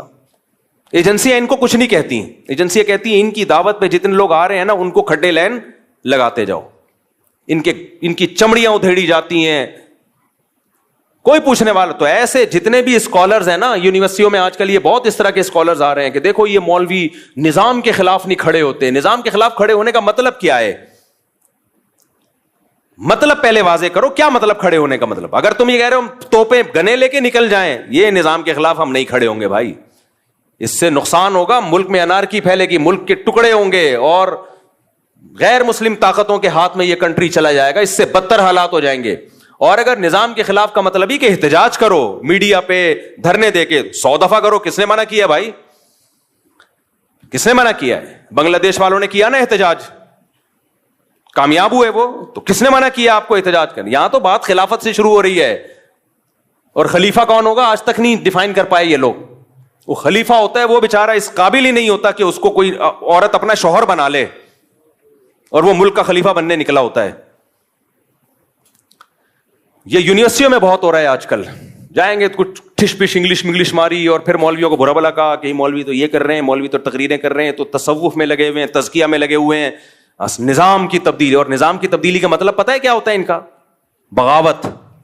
اب تو واضح لفظوں میں کہنا چھوڑ دیا, کیونکہ کچھ لوگوں کو ایجنسی نے اٹھا کے ان کے اگلے پچھلے گناہ معاف کیے پھر چھوڑ دیا, تو وہ بغاوت کا لفظ یوز نہیں کر رہے. اندر ان کے وہی جذبات ہیں, خلافت, نظام تبدیلی. ابے کیا مطلب نظام کی تبدیلی؟ ہمارے پاس ایک سوٹیبل پیکج ہے نظام کی تبدیلی کا. وہ پیکج کیا ہے بھائی؟ یونیورسٹیاں بناؤ, اسکول بناؤ, تعلیم کو فوکس کرو, تاکہ آپ کی چھت کے نیچے جب کوئی بندہ پڑھ کے فوج میں جائے گا, جب کوئی بیوروکریسی میں جائے گا, جب کوئی عدلیہ میں جائے گا, ماحول آپ اس کو دینی ماحول دو گے تو وہاں جا کے فیصلے بھی کیسے کرے گا؟ اچھے. اور اگر آپ ان شعبوں میں نہیں گئے تو پھر یہ تمام اہم ترین شعبے آپ نے اسلام دشمنوں کے لیے چھوڑ دیے ہیں. پھر فوج میں بھی اسلام دشمن لوگ جائیں گے, عدلیہ میں بھی اسلام دشمن لوگ جائیں گے, بیوروکریسی میں بھی اسلام دشمن لوگ جائیں گے, پھر فیصلے آپ کے خلاف ہوں گے اور آپ دھرنے دیتے رہو گے. یہ ایک سوٹیبل طریقہ ہے نظام کی تبدیلی کا. یہ طریقہ نہیں ہے کہ آپ اٹھے اور دھرم کر کے آپ نے اتنے بندے وہاں مار دیے, اتنے بندے وہاں مار دیے. اس سے کچھ بھی حاصل ہونے والا نہیں ہے, اور اگر حاصل ہوا تو آپ کو نہیں ہوگا, ان طاقتوں کو ہوگا جو آپ کو فیور کر رہی ہیں. سمجھ میں آ رہی ہے بات کہ نہیں آ رہی ہے؟ ان طاقتوں کو فائدہ ہوگا اس سے. اور ویسے بھی میں بار بار کہہ رہا ہوں, پاکستان میں حالات خراب ہوئے نا, مجھے اور آپ کو کوئی پڑوسی ملک ٹھکانہ نہیں دے گا. ہم نے ٹھکانہ دیا, وہ نہیں دیں گے ہمیں. لوگ کہتے ہیں ڈالر لے کے ٹھکانہ دیا تھا, تو آپ بھی تو ڈالر لے کے ہی ہمیں بھگا رہے ہو وہاں سے. اور ہم نے کتنے افغانی یہاں پہ جو ہمارے بھائی ہیں, کیا ڈالر لے کے ہم نے ان کو یہاں ٹھکانہ دیا ہے؟ کس نے ڈالر لیے بھائی؟ آج بھی گھوم رہے ہیں, اور ہمیں خوشی ہے. 0 سے کروڑ پتی بن گئے, ان کی جائیدادیں ہیں, پراپرٹیاں ہیں, 100 دفعہ ہمیں خوشی ہوتی ہے اس سے. مسلمان ہیں. ضیاء الحق کی تقریر آپ سنے جا کے, جب یہ افغان جہاد شروع ہوا تھا, اس نے کہا تھا, اس کے الفاظ مجھے پورے الفاظ یاد نہیں, اس نے کہا تھا افغانوں کے لیے ہمارا ملک کھلا ہوا ہے, آئے یہاں پہ دھڑا دھڑ آئے. آپ نے اس سارے احسانات کو 2 منٹ میں دھجیاں اڑا دی کہ تم نے تو ڈالر کے لیے کیا تھا. تو ہمیں کوئی بھی نہیں رکھے گا. اور معلومات جب تک آتھینٹک معلومات نہ ہو نا, تبصرہ مت کیا کرو. آتھینٹک معلومات یہی ہیں کہ تمہیں کوئی بھی نہیں رکھے گا. صحیح ہے, اس ذہن میں رکھ. نہ پڑوسی رکھیں گے, چاہے وہ اسلامی حکومت ہے, ہم سے اچھے ہوں گے, 100 دفعہ اچھے ہوں گے, ان کی بڑی قربانیاں ہیں, 100 دفعہ قربانیاں ہیں, ان کے شہیدوں کے خون سے خوشبوئیں آئی ہیں, 100 دفعہ آئی ہیں, لیکن مجھے اور آپ کو نہیں رکھے گا کوئی بھی. یہ ذہن میں رکھنا. اور صرف یہ نہیں کہ رکھیں گے نہیں, لتر مار کے باہر نکالیں گے, لتر مار کے بولیں گے دفع ہو یہاں سے. عزت سے بھی نہیں نکالیں گے, لتر مار کے نکالیں گے. ویسے ہی ملاقات کے سلسلے میں چلے گئے تو ٹھیک ہے, رہنے کے لیے گئے, لتر مار کے نکالیں گے, لتر مار کے. یقین نہیں آتا, جاؤ, چلے جاؤ. سمجھتے ہو؟ باقی ان کی قربانیوں کا کوئی انکار نہیں ہے, جو اسلام نافذ کیا اس کا کوئی انکار نہیں ہے, 100 دفعہ. اور سب ہمارے بھائی ہیں بھائی, کسی سے نفرت پھیلانا مقصد نہیں ہے. جتنے پڑوسی ملک ہیں ہم ان سے ہم تو انڈیا سے دوستی کے قائل ہیں, جو خالصتاً کافر ملک ہے. بس صرف اتنی نالج دینا مقصد ہے کہ تمہیں کوئی رکھے گا نہیں. سمجھ رہے ہو؟ اور صرف نکالیں گے نہیں, لتر مار کے نکالیں گے. اس پہ لوگ اعتراض کر رہے ہیں میرے بیانات پہ. میں تو جو گراؤنڈ ریئلٹی وہ بیان کر رہا ہوں, باقی تو ہم تو دوستی کے قائل ہیں بھائی. اور جو بھی ہیں پڑوسی ملک کے ہمارے بھائی ہیں, 100 دفعہ آج بھی ہم ان کے لیے قربانی دینے کے لیے تیار ہیں, 100 دفعہ تیار ہیں. اس کو ہم سب سے بڑا جہاد سمجھتے ہیں.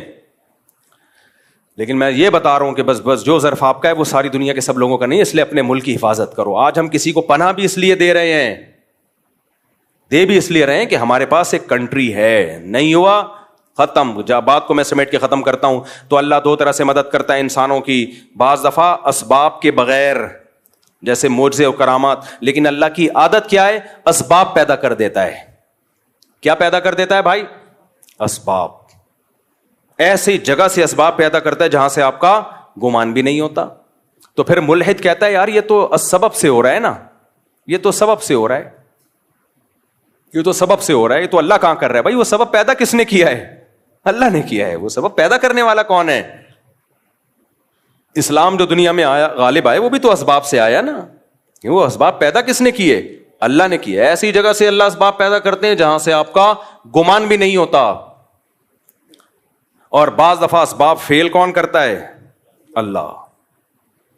آپ سمجھتے ہو بہت دولت آ گئی, بہت کچھ ہو گیا, آپ اللہ کو بھلا دیتے ہو. اللہ آپ سے دولت چھین لیتا ہے. چھینتا کیسے ہے؟ سبب پیدا کر دیتا. کوئی ایسی بیماری لگا دی, ساری دولت اس بیماری میں خرچ, جائیدادیں تقسیم ہونا, جائیدادیں بکنا شروع.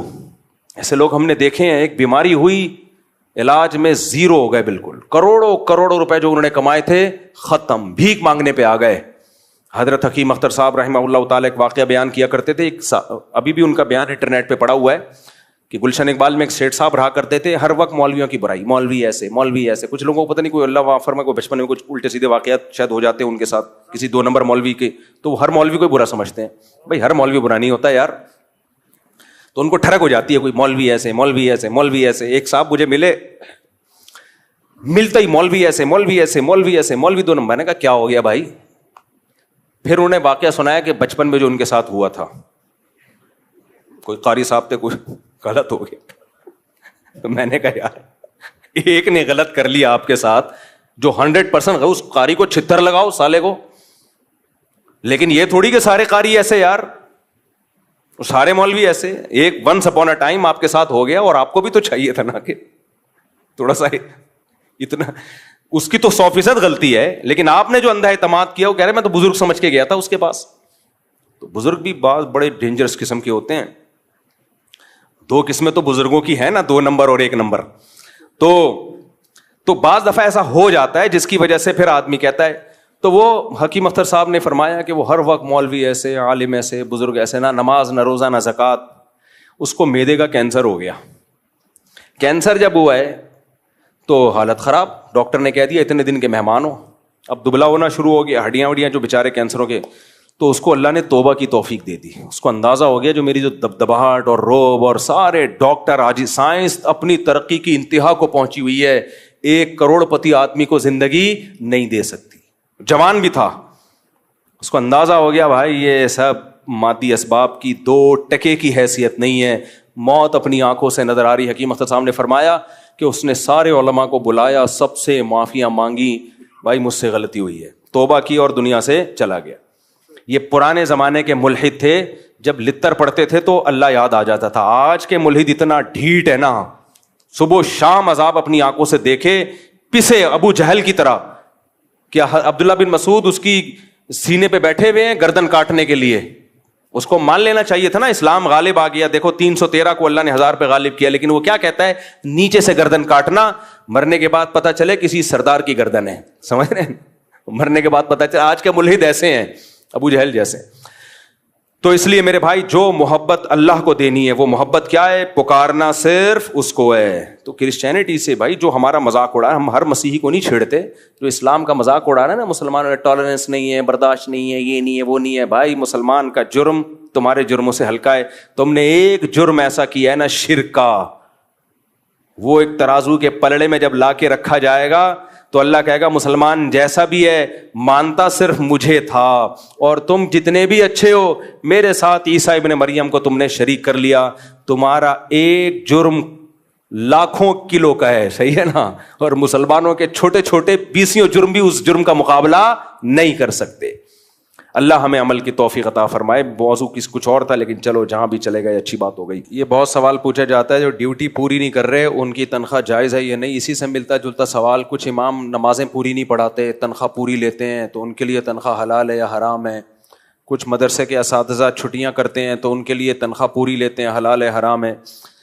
دیکھو تنخواہ کا تعلق اس سے ہے کہ جس ادارے میں آپ ہیں اس سے آپ کا ایگریمنٹ کیا ہوا ہے. بعض دفعہ ایگریمنٹ ہوتا ہے کام کا، جیسے امام کا ایگریمنٹ ہوا ہے کہ نمازیں میرے ذمے ہیں، میں خود پڑھاؤں یا اپنا کوئی نائب رکھوں، ایگریمنٹ ہی یہی ہوا ہے. بعض دفعہ ایگریمنٹ ہوتے نہیں آپ ہی کو پڑھانی پڑے گی. تو ایسی صورت میں جب ایگریمنٹ یہ ہو کہ نمازیں پوری آپ نے ہی پڑھانی ہے، تو پھر جتنی نمازوں کا امام صاحب بغیر عذر کے ناغہ کریں گے اتنی تنخواہ کاٹی جائے، ان کے اتنے پیسے کاٹے جائیں ان کی تنخواہوں سے، وہ پھر باقی تنخواہ حلال نہیں ہوگی. اسی طرح تدریس میں یا کہیں بھی جاب پہ جو بھی ایگریمنٹ ہوا ہے، کام کا ایگریمنٹ ہوا ہے یا ٹائم کا ہوا ہے یا دونوں کا ہوا ہے. بعض دفعہ ایگریمنٹ صرف کام کا ہوتا ہے، ہمیں کام چاہیے، آپ بے شک لیٹ آئیں، کام پورا کریں. بعض دفعہ ایگریمنٹ یہ ہوتا ہے آپ ٹائم پہ آئیں، بعض دفعہ ٹائم بھی چاہیے کام بھی چاہیے. تو جو ایگریمنٹ ہوا ہے اس ایگریمنٹ کو پورا کرنا لازم ہے. اس میں جتنی ڈنڈی ماریں گے اتنی حرام شامل ہو جائے گی تنخواہ، تو اتنی تنخواہ پھر واپس کرنی پڑے گی. ایک سوال یہ تھا کہ جیسے آئمہ کی بات کر رہے ہیں آپ، تو آئمہ اکثر فجر میں نہیں ہوتے جو کہ قیمتی نماز ہے. جی. 5 نمازوں میں سب سے زیادہ قیمتی نماز ہے فجر کی نماز. جی. اس میں آئمہ غیر حاضر ہیں. جی. تو ظاہر ہے پھر وہ روزی کا مسئلہ آ جائے گا، ان کی تنخواہ پوری مل رہی ہے. بس امام صاحب اگر فجر میں غیر حاضر ہیں تو ان کا اول تو فجر کی نماز سب پہ واجب ہے، تو امام صاحب پہ بھی واجب ہے فجر کی نماز. تو زیادہ تر امام تو فجر میں آتے ہیں، کچھ لوگ ہیں جو مارکیٹ سے شارٹ ہوتے ہیں. تو اگر ان سے ایگریمنٹ یہ ہوا ہے کہ بھائی نماز پڑھوانی ہے، چاہے آپ پڑھائیں یا آپ نے کسی نائب سے پڑھوائیں، تو پھر تنخواہ تو حرام نہیں ہوگی، لیکن نماز چھوڑنے کا بہرحال گناہ ہوگا. اور اگر ایگریمنٹ یہ تھا کہ آپ نے پڑھانی ہے تو پھر جتنی فجر کے ناغے ہو رہے ہیں اتنی تنخواہ کاٹی جائے گی. اچھا بھائی، پہلے تو میں آج کے بیان کا ایک ٹاپک مکمل کر دوں. یہ جو میں نے بات کی پڑوسی ملک میں آپ کو لتر لگا کے بھیجیں گے، کچھ لوگ کہتے ہیں ہم نے بھی تو بڑا ظلم کیا، اڈے بڈے دیے ان کے خلاف امریکہ کو. دیکھو وہ ظلم تھا، سب علماء نے اس وقت مخالفت کی تھی، بلکہ فوج میں بھی بہت سے لوگ اس کے مخالف تھے. تو ایک آدمی کی کارروائی تھی، وہ جنرل مشرف کی، یہ زیادتی اس نے کی ہے، اور زیادتی کو زیادتی ہی کہا جائے گا. لیکن اس زیادتی کے ساتھ احسانات بھی تولے جاتے ہیں، خالی زیادتیاں نہیں دیکھی جاتی. اور سب سے بڑی بات یہ ہے کہ جنرل مشرف نے اڈے دیے تھے. کن کو؟ جن کو اڈے دیے انہوں نے تو اندر گھس کے مارا ہے، ظلم کیا ہے. انڈیا نے بھی اور امریکہ نے بھی. ان کے ساتھ آپ دوستیاں بڑھا رہے ہیں. جنہوں نے اندر گھس کے مارا ہے وہ دوست ہیں، اور جنہوں نے اڈے دیے وہ دشمن ہیں، جبکہ ان کے احسانات بھی ہیں.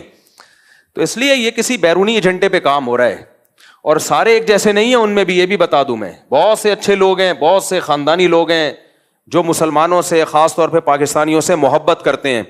لیکن ایک مخصوص طبقہ ہے جو اس وقت پاکستان کی نفرت اس کے دل میں جنم ہے، اور وہ نہ اپنے ہم زبانوں کو دیکھتا ہے. ان کا جو سلوک سندھ والوں کے ساتھ، بلوچ والوں کے ساتھ، وہی سلوک پشتون آبادی کے ساتھ بھی ہے. وہ یہ بھی نہیں دیکھتے کہ ہمارے ہم زبان ہیں، نہ، بس ان کی نظر میں پاکستانی ہونا جرم ہے. تو یہ خبریں ہیں، یہ نیوز ہیں، یہ ہوائی باتیں نہیں ہیں. تو اس لیے میرا مقصد کسی ملک کو اچھا یا برا کہنا نہیں ہے، ہم سے اچھا ہی ہوں گے. میرا مقصد آپ کے دل میں آپ کے ملک کی قدر ڈالنا ہے، کہ اپنے ملک کی قدر کرو. اگر یہ گیا نا تو ہمیں نہیں کوئی ٹھکانہ دے گا، بس یہ بتانا مقصد ہے. باقی کون اچھا کون برا، سب ہمارے بھائی ہیں، سب دینی بھائی ہیں، بہت غیرت مند لوگ ہیں، بہت بڑی قربانی ہے ان کی. لیکن بس آپ میرا مقصد کسی قوم کی برائی یا اچھائی نہیں ہے. اچھے برے ہر قوم میں ہوتے ہیں، اچھے بھی ہوتے ہیں برے بھی ہوتے ہیں. ہم میں بھی بہت سے اچھے بھی ہیں برے بھی ہیں. میرا مقصد صرف آپ کے دل میں آپ کے ملک کی قدر ڈالنی ہے، کہ اگر آپ کے ملک کو کچھ ہوا تو میرے بھائی پڑوسی آپ کو ٹھکانہ نہیں دے گا. بس یہ بتا دوں میں.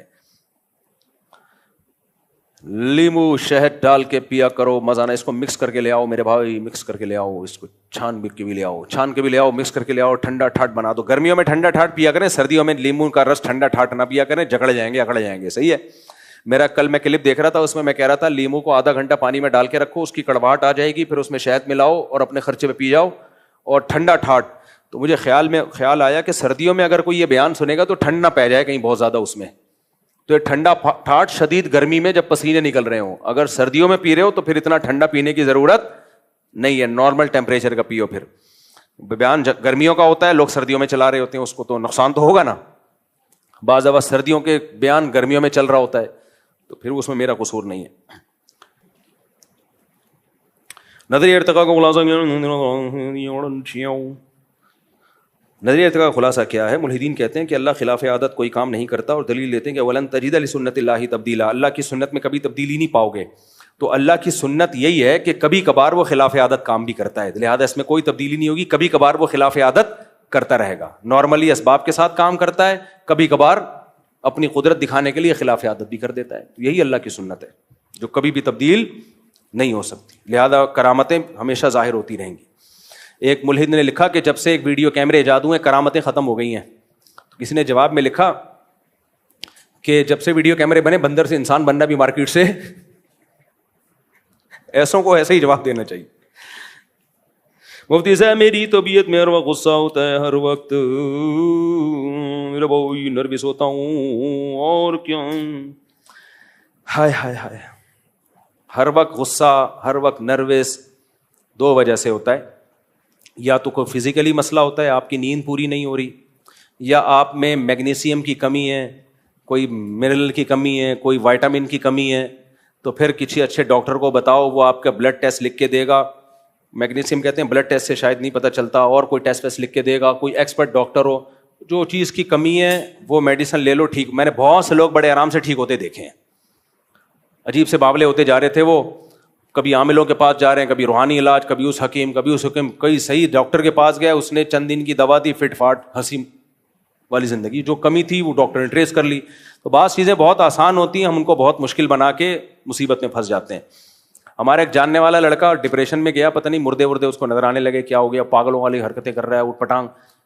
تو وہی عاملوں کے چکر میں پڑنے سے بہتر اس کے ابا نے سمجھداری کی, کسی ڈاکٹر کو دکھایا, اس نے کوئی میڈیسن دی ہے, 2 ہفتے کھائی ہے, انسان کا بچہ بن گیا. دماغ کے کیمیکل آگے پیچھے ہوئے تو انہوں نے سیٹ کر دیے. تو کچھ چیزیں بہت آسان ہوتی ہیں, بلا وجہ اس پہ کو نہیں جا رہے ہوتے.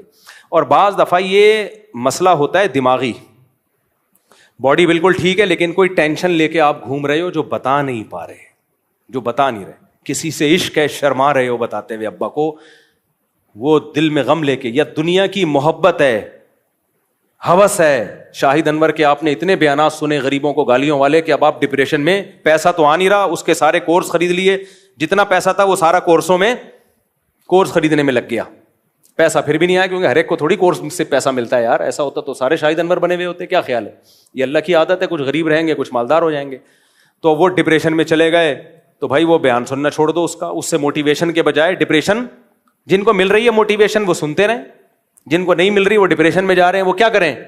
وہ ٹماٹر والوں کے پاس جا کے بیٹھا کریں گے, یار یہ دیکھو اس کی بھی زندگی ہے, کتنی خوشی زندگی. حدیث میں کیا آتا ہے, دولت میں اپنے سے کم والوں کو دیکھو. جب بھی ڈپریشن میں جاؤ تو کس کو دیکھو؟ اپنے سے کم والوں کو. یار یہ فٹ پاتھ پہ سوتے ہیں, ہمیں کم از کم گھر تو میسر ہے, تو اس سے نعمت کی قدر ہوگی اور وہ ڈپریشن دور ہو جائے گی. تو ڈپریشن کا سبب جب تک معلوم نہیں ہوگا اس کا علاج میں نہیں بتا سکتا. ویسے بھی میں ڈاکٹر نہیں ہوں, میں میرے لیے دعا. اور ڈپریشن کے مریضوں سے تو بہت دور بھاگتا ہوں, کیونکہ وہ ایسی ایسی باتیں کر رہے ہوتے ہیں مجھے شروع ہو جاتی ہے. تو میں کہتا ہوں میں کس سے علاج کراؤں بھائی, ایسی ایسی باتیں کر رہے ہوتے ہیں. ایک وہم کا مریض آ جائے جس کا وضو نہیں ہوتا, وہم کے مریض کا استنجا ہی نہیں ہوتا. وہم کے مریض مجھ سے پوچھتے ہیں, ہم بیت الخلاء سے جب ہاتھ صاف کرتے ہیں تو ہاتھ میں جو پانی لگا ہوتا ہے وہ تو ناپاک ہو گیا نا, جس نے, کیونکہ اس نے ناپاکی دور کی ہے.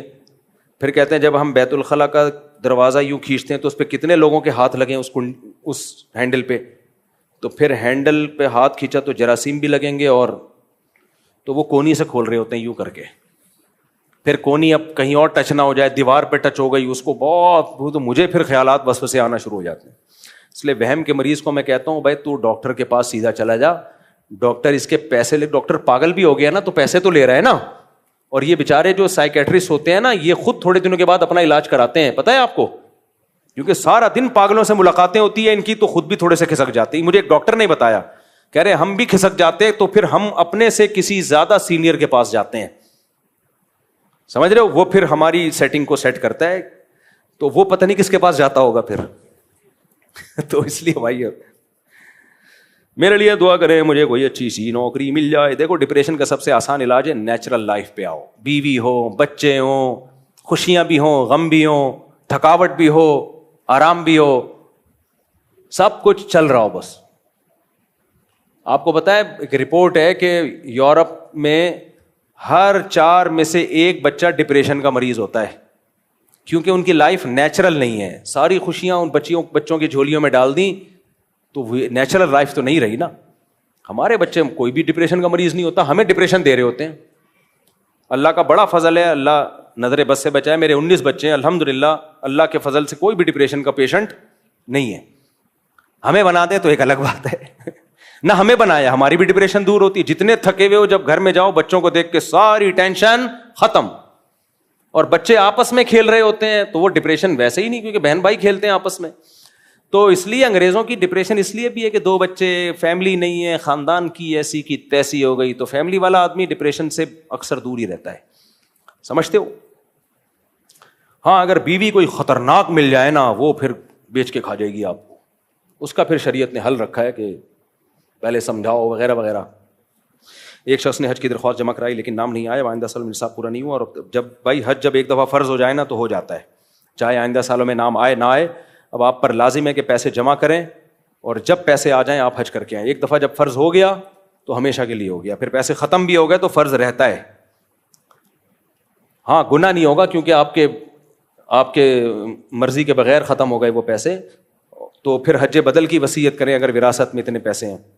میاں بیوی میں طلاق کے معاملے میں اختلاف ہو جائے, شوہر انکاری ہو 3 طلاق کا جبکہ بیوی 3 طلاق کی دعوے دار ہے اور گواہوں کا نصاب پورے نہیں, بیوی کا آنے کو تیار ہی نہیں, تو المرأۃ کالقاضی کے تحت بیوی کے لیے علیحدگی کی صورت ممکن ہے. اگر عورت نے 100% یقین ہے اللہ کو حاضر ناظر جان کے کہ میرے شوہر نے 3 طلاقیں دی اور یہ کمبخت مکر گیا ہے, تو پھر ایسی صورت میں عورت کورٹ کا سہارا لے کے عدالتی خلا لے لے. تو وہ خلا ویسے تو شریعت میں کالعدم ہوگا, لیکن اس موقع پہ ہم اس کو اس لیے مان لیں گے کہ بھئی طلاقیں تو ویسے ہی 3 ہو چکی ہیں, تو ایک قانونی کاغذ مل جائے گا آپ کو, تو اس بیس پہ وہ کورٹ سے خلا لے کے کہیں اور نکاح کر لے. لیکن اس کو پتا ہو جھوٹا الزام نہ لگا رہی ہو شوہر پہ. انجینئر صاحب گرفتار, کیا شریعت کی روشنی میں صحیح گرفتار ہوئے ہیں, اور اگر ہاں تو کیسی؟ گرفتار تو کسی اور مسئلے پر ہوئے تھے. گرفتار تو اس پہ ہوا تھا کہ عیسائیوں پہ غلط الزام لگایا ہے, لیکن اس کو کسی اور نے 295C میں ڈال دیا. تو میں اس پہ تو کوئی بات نہیں کروں گا کہ گرفتار ہونا ٹھیک تھا یا غلط تھا, اس کی تو مجھے پوری تحقیق نہیں ہے, کیونکہ عیسائی بھی مشتعل کہتے ہیں, بعض لوگ کہہ رہے ہیں کہ عیسائی بڑے مشتعل ہوئے ہیں, مسیحی لوگ بڑے مشتعل ہوئے ہیں, اشتعال انگیزی ہے. تو اس پہ تو 2 رائے ہو سکتی ہے کہ گرفتاری صحیح تھی یا نہیں تھی, وہ آپ ماہرین سے پوچھیں. لیکن یہ جو 295C ڈالا ہے یہ نہیں بنتا, جس بیس پہ ڈالا ہے, کوئی اور بیس ہو تو غلط بات ہے, لیکن ہمارے پاس جو معلومات ہیں وہ جس بیس پہ ڈالا ہے نا, اس بیس پہ 295C نہیں بنتا. اسٹوڈنٹ کے لیے گلزار قبل ڈریم ورلڈ میں پروگرام کیا تھا آپ نے, بہت سی فائدہ ہوا تھا. درخواست ہے کہ یہ عثمان بھائی نے کیا تھا, عثمان بھائی کو بولیں دوبارہ کر لیں. ڈریم ورلڈ میں اسٹوڈنٹ کے لیے مفتی صاحب, نام دیکھو کیسا لکھا, ڈریم ورلڈ, خوابوں کی دنیا. فوراً نوجوانوں کے ذہن میں 4 شادیاں آتی ہیں, خوابوں کی دنیا. مفتی صاحب آپ نے DC آفس میں جا کر پانی کے حوالے سے بات کی تھی, لیکن 2 دن ہو گئے, 20 دن نہیں بھائی 2 دن ہوئے, ہونے والے سیکٹر 10 میں ابھی تک پانی نہیں آیا. انہوں نے وعدہ کیا ہے کہ ہم پانی کی مقدار بڑھائیں گے, تو ابھی ان کو سانس لینے دو, دیکھتے ہیں اس مہینے کیا ہوتا ہے. میں نے ولاگ بنا کے اسی لیے ڈالا ہے کہ اگر پھر بھی نہیں آیا پانی تو پھر ہم بسیں بھر کے لے کے جائیں گے, وہاں جا کے بیٹھ جائیں گے, ہم بولیں گے پانی دو ورنہ ہم یہیں بیٹھے رہیں گے. تو امید ہے آ جائے گا. انہوں نے, اور وہ جو تھے MD صاحب بڑے اچھے آدمی تھے, بہت بااخلاق آدمی تھے, تو وہ تو ہمیں کافی اچھے آدمی لگے. باقی دیکھو ہوتا کیا ہے, ابھی 2 دن ہوئے نا, 20 دن نہیں ہوئے.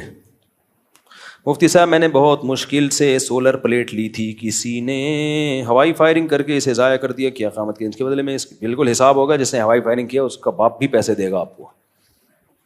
آپ نے ایک بیان میں کہا تھا کہ باپ جو کہے کر لو. میرے والد صاحب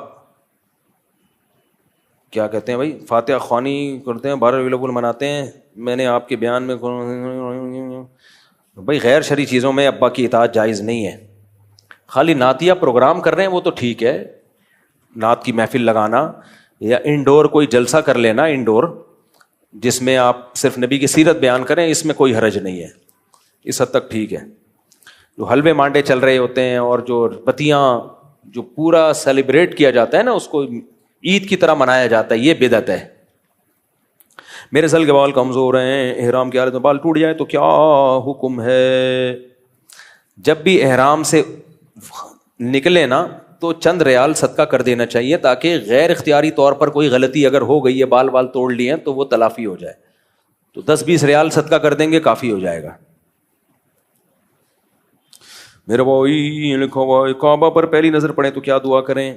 اچھا, کعبہ پر پہلی نظر پڑتے ہی دعا قبول ہوتی ہے, اس کا مطلب پہلی نظر نہیں ہے. اس کا مطلب جب آپ کعبہ میں گئے ہیں تو کنٹینیوسلی جب آپ آگے جا رہے ہیں تو پہلی نظر ہی کہلائے گی. بعض لوگ کیا تکلف کرتے ہیں, جب عمرے پہ جا رہے ہیں تو سر نیچے کر کے, یہ کعبہ پر نظر نہ پڑے, کیونکہ جب نظر پڑے گی تو اسی وقت دعا مانگنی پڑے گی. تو ہم ابھی دور ہیں, قریب جا کے تو یوں منہ نیچے کر کے جا رہے ہوتے ہیں, ٹکرا بھی رہے ہوتے ہیں کہ ابھی نظر نہیں پڑے. یہ تکلف کی ضرورت نہیں ہے. جب آپ کی نظر پڑ گئی تو بھی آگے جا کے دعا مانگ سکتے ہیں. طواف شروع کرنے سے پہلے جو بھی دعا ہوگی وہ کعبے پر پہلی نظر والی ہی دعا ہوگی. تو یہ نہیں ہے کہ یوں نظر پڑی, اب نظر ہٹ گئی تو اب پڑی تو دوسری نظر کہلائے گی, وہ بھی پہلی نظر ہی کہلائے گی. ایسا تکلف کر رہے ہوتے ہیں لوگ, بلکہ کہہ رہے تو سر نیچے بالکل یوں کر کے جاؤ, قریب جا کے پھر یوں اٹھانا.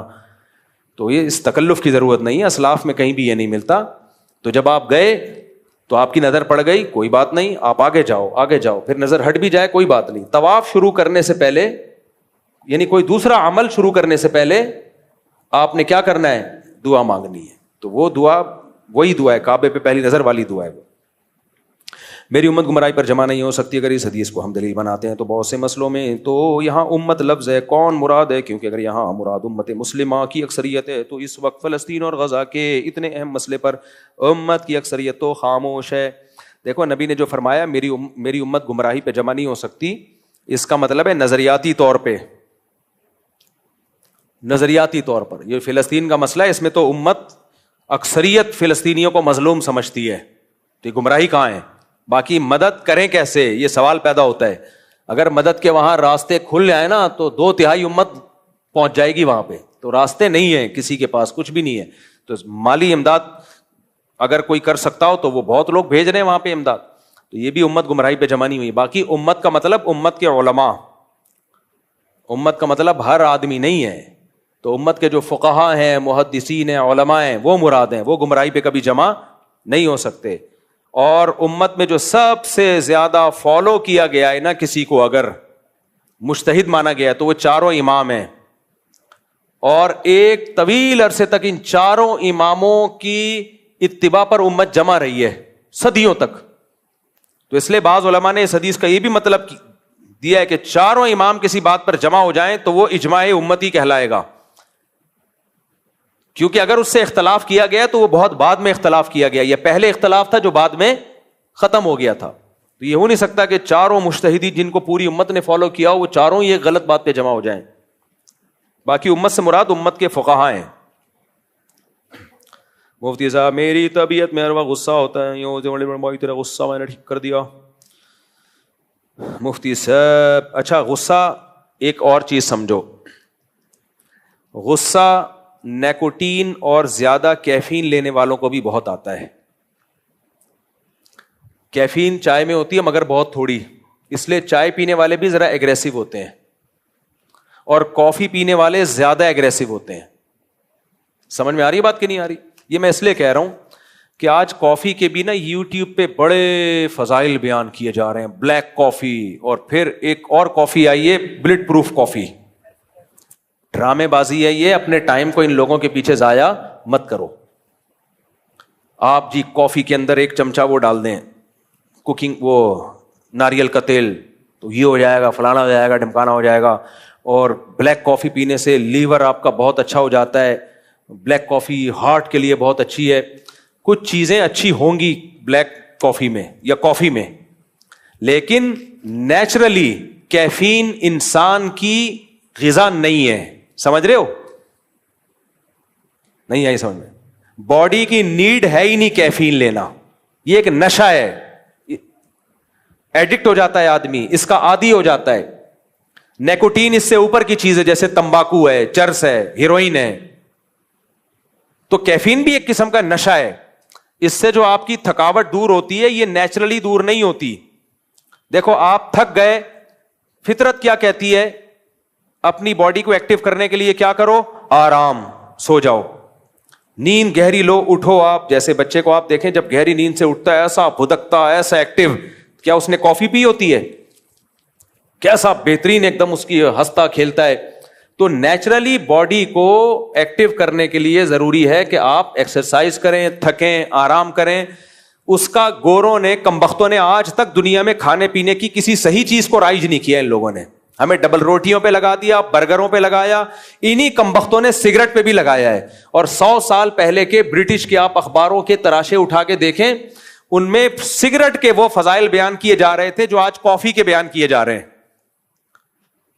تھروٹ انفیکشن اور کینسر اور پتہ نہیں ٹوپی ڈرامے, پوری دنیا کو سگریٹ پہ لگا دیا, اس کے بعد آئے یہ تو کینسر ہے. کیوں بھائی؟ سگریٹ سے جو آپ کی باڈی ایکٹیو ہوتی ہے یہ نیچرل تھوڑی ہے, تو دھواں لے کے جا رہے ہو اپنے پھیپڑوں میں اور تمباکو لے کے جا رہے ہو.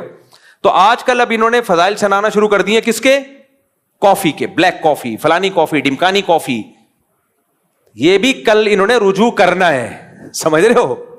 کل کیا کرنا ہے انہوں نے؟ ہو سکتا ہے لیور کو فائدہ ہوتا ہو, ہارٹ کو فائدہ ہوتا ہے, یہ سب وقتی فائدے ہیں, سب وقتی فائدے ہیں. تو یہ نیچر نہیں ہے. تو جو چیز نیچر کے اگینسٹ ہوتی ہے کبھی بھی آپ کی باڈی کے لیے فائدے مند نہیں ہوتی. وہ صدیوں تک انسان یہ کافی کے بغیر زندہ رہا ہے اور پورے علاقے فتح کر لیے. صلاح الدین ایوبی نے جو ترکی پہ, استنبول پہ حملہ کیا تھا اور جو قلعہ 4000 سال سے فتح نہیں ہو رہا تھا, فتح کیا کافی پی کے کیا تھا. وہ کافی پی اور دماغ فٹ فاٹ ہو گیا. لوگ جم جانے سے پہلے کافی پیتے ہیں, کہتے ہیں بہت ورکنگ ہوتی ہے. بیڑا غرق ہوتا ہے. تمہارا جتنا اسٹیمنا ہے نہیں اس سے زیادہ تم ورزش کر کے آتے ہو, کیونکہ کافی کیا کرتی ہے؟ آپ کے بلڈ کے سرکولیشن کو بڑھا دیتی ہے. آپ سمجھتے بہت طاقت آ گئی ہے, وہ طاقت نہیں آئی ہوتی, آپ اپنی باڈی پہ برڈن ڈال رہے ہوتے اپنی باڈی سے زیادہ, تو تھوڑے دنوں میں پنچر ہو جاؤ گے. جب ہم کافی پیے بغیر ایکسرسائز کرتے ہیں تو جتنا وزن اٹھا سکتے ہیں باڈی کہتی ہے اتنا اٹھاؤ, اب تمہارے میں ہمت نہیں, بیٹھ جا آرام سے جا کے. اب کیا کر تو نیچر سے بغاوت نہیں ہے. تو کافی ہے یا چائے ہے, یہ سب چیزیں نیچرل نہیں ہے میرے بھائی. کچھ فائدے ہوں گے, میں نہیں کہہ رہا, ہر نقصان دہ چیز میں بھی کچھ نہ کچھ فائدے ہوتے ہیں. میں ڈاکٹروں کی فیلڈ میں ٹانگ نہیں اڑا رہا, لیکن یہ نیچرل نہیں ہے. ایک صاحب نے کہا صبح جب آپ کافی پیتے ہیں تو سارا دن اچھا گزرتا ہے 4 دن گزرے گا, اس کے بعد 1 کے بجائے 1.5 کپ پینا پڑے گا آپ کو. اور جس دن آپ نے کافی نہیں پی اس دن اتنا بھی اچھا نہیں گزرے گا جتنا کافی پینے سے پہلے گزرا کرے گا. سارا دن تھکے پڑے رہو گے, کافی چاہیے کافی چاہیے. ہمارے ساتھ ترکی کے سفر میں ہمارے ایک دوست تھے, وہ جرمنی میں رہے ہیں, کافیوں کے عادی ہیں, وہ ہل ہی نہیں رہے, کافی چاہیے بلیک کافی چاہیے. ہم نارمل چل رہے ہیں, ہم نارمل کہہ رہے ہیں کافی چاہیے. میں نے کہا لے بھائی یہ ہے نقصان, ان کو کافی نہیں مل رہی تو دماغی کام نہیں کر رہا ہے ان کا. تو یہ منجن بک رہے ہیں آج کل, بلیک کافی اور بلڈ پروف کافی اور فلانا کافی, یہ سب نیچر سے کیا ہے؟ بغاوت ہے. چائے بھی نقصان دہ, میں پیتا ہوں لیکن فضائل نہیں سناتا چائے کے. اور چائے میں سب سے کم کیفین ہوتی ہے, اس لیے اس کا نقصان اگر ہے بھی تو بہت کم ہے, اور وہ 3-4 دن چھوڑو تو سیٹ ہو جاتی ہے باڈی. کافی 3-4 دن چھوڑنے سے باڈی سیٹ نہیں ہوتی, اس میں کیفین کی مقدار زیادہ ہے, اور نیکوٹین جو ہے سگریٹ وغیرہ وہ اور زیادہ لمبا عرصہ چھوڑنی پڑتی ہے, تب جا کے سیٹنگ پہ آؤ گے. تو اس لیے نیچر سے بغاوت مت کرو. میڈیکل سائنس ٹھیک ہے, میری فیلڈ نہیں ہے, لیکن ڈاکٹروں کی تحقیقات بدلتی رہتی ہیں, نیچر کبھی بھی چینج نہیں ہوتی. کیفین کسی بھی میڈیکل سائنس میں جا کے آپ دیکھو, باڈی کا کوئی چیز ایسی ہے ہی نہیں جو ہماری باڈی کی نیڈ ہو. خربوزہ کھاؤ گے اس میں کچھ ایسی چیزیں ہوں گی جو ہماری باڈی کی ضرورت ہے, تربوز کھاؤ گے اس میں کچھ ایسی چیزیں ہوں گی جو ہماری باڈی کی نیڈ ہے, روٹی کھاؤ گے اس میں کچھ ایسی چیزیں ہوں گی جو ہماری باڈی کی نیڈ ہے, انڈا کھاؤ گے اس میں بہت سی ایسی چیزیں ہوں گی جو ہماری باڈی. کافی میں کوئی ایسی چیز نہیں جس کی ہماری باڈی کو ضرورت ہے. وقتی طور پہ آپ کی باڈی کو ایکٹیو کر دیتی ہے, خون کو پتلا کر دیتی ہے, تو پھر اس کے فضائلوں پر کتابوں کی کتابیں لکھی جا رہی ہیں. یہ صرف وقتی طور پر ہے, ایسا نہیں ہے کہ, اور یہ ایکٹیو جو آپ کی باڈی ہو رہی ہے دن بھر ورک کر رہے ہو, یہ سب وقتی. جس دن کافی نہیں ملے گی اس دن اٹھ ہی نہیں پاؤ گے. بہت سے لوگ تو کمبخت کیا کر رہے ہیں, اب ڈاکٹروں نے پروموٹ کرنا بیگم کے پاس جانے سے پہلے کافی پی کے جاؤ, اور کہتے ہیں پرفارمنس بہت اچھی رہے گی. جس دن بیگم کو ضرورت ہوئی اور کافی گھر میں ختم ہو گئی نا, تو جنہوں نے کافی کا عادی اپنے آپ کو بنایا ہوا ہے, تو جتنی پرفارمنس فرض تھی نا, مستحبات کی بات نہیں میں کر رہا, جو فرض درجے کی پرفارمنس بھی نہیں ہوگی. وہ چپ کے کافی کے پیکٹ تلاش کر رہا ہوگا, بیگم کہے گی کہاں گئی وہ مردانگی, باتیں تو بڑی کیا کرتے تھے. وہ کیا کہے گا, بیگم کافی بول گیا ہوں گھر میں. تو یہ سب ڈرامے بازی ہے. تو اس لیے ان منجروں میں مت آؤ. ہمارے باپ دادے کافی پیے بغیر 99 سال زندہ رہے ہیں, کھیتی باڑیاں بھی کی انہوں نے, تجارتیں بھی کی, علاقوں کے علاقے جو مجاہدین نے فتح کیے, صحابہ کو دیکھو, تابعین کو دیکھو, تبع تابعین کو دیکھو, صلاح الدین ایوبی کو دیکھو, سارے چائے اور کافی کے سے بچے ہوئے تھے. ہم سب چائے کافی پی کے ہماری شکلیں کیسی ہو گئی ہیں. تو پیشاب لاتی ہے کافی بے تحاشا, آپ کی باڈی کا پانی کیا کر دیتی ہے, پانی ویسے ہی باڈی میں کم ہے, آج کل لوگوں کو کمی ہے, جو ہوتا ہے نکل آتا ہے وہ. تو اس لیے پیو, پھر بھی کافی پی لو, فضائل بیان نہ کرو بس, صحیح ہے نا. میں چائے پیتا ہوں نا, کیونکہ چائے کا نقصان بہت کم ہے, وہ ان کو دوسرے طریقوں سے بہت تلافی کر لیتا ہوں میں. جیسے چائے پی لی تو ورزش بھی ہو رہی ہے, سب کچھ ہو رہا ہے, تو وہ نقصان اتنا کم ہے کہ وہ نقصان پھر باڈی پہ ظاہر نہیں ہوتا. اور میں نے چائے چھوڑ کے بھی دیکھی ہے, چائے چھوڑنے سے سب سے پہلا مجھے پتا ہے کیا فائدہ ہوا تھا, میرے مزاج میں تھوڑی سی جو شدت ہے وہ بھی ختم ہو گئی تھی, واضح مجھے فرق لگا تھا, بالکل میرے مزاج سے غصہ جو تھوڑا بہت ہے وہ بھی ختم ہو گیا تھا, مجھے واضح فرق. تو یہ جتنی چیزیں ہیں نا کیفین, یہ آپ کو ایگریسو بناتی ہیں بات بات پہ. تو یہ جو اتنے کافیاں پی رہے ہیں نا لوگ, یہ بھی غصہ طبیعتوں میں زیادہ, طلاقیں گھروں میں ہو رہی ہیں, یہ سب ان فضول چیزوں کا نتیجہ ہے. اور یہ جو آپ کولڈ ڈرنک پیتے ہو اس میں بھی ٹھیک ٹھاک کیفین ہوتی ہے, اس میں بھی ہوتی ہے. یہ جو کولڈ ڈرنک, جتنی قسموں کی کولڈ ڈرنک ہے ان سب میں کیفین ہوتی ہے, تبھی آپ پی کے ایک دم زبردست بیڑا غرق ہوتا ہے بھائی باڈی کا. اور یہ جو آپ گرین کلر کی ایک کولڈ ڈرنک آتی ہے یہ ٹھیک ہے, کہ یہ ٹھیک نہیں ہے نا, پھر اس پہ بڑے مسائل کھڑے ہوتے ہیں. اس ڈاکٹر نے بتایا کہ بچوں کو تو کسی قیمت پہ نہ پلائیں, کیونکہ اس میں کیفین کی مقدار سب سے زیادہ ہے. بچے پاگل ہو جاتے ہیں پی کے, ایک دم دیکھا پھٹکتا پھر رہا ہے, وہ نیچرل نہیں ہوتا, وہ پھر ایسا تھکار کے گرے گا.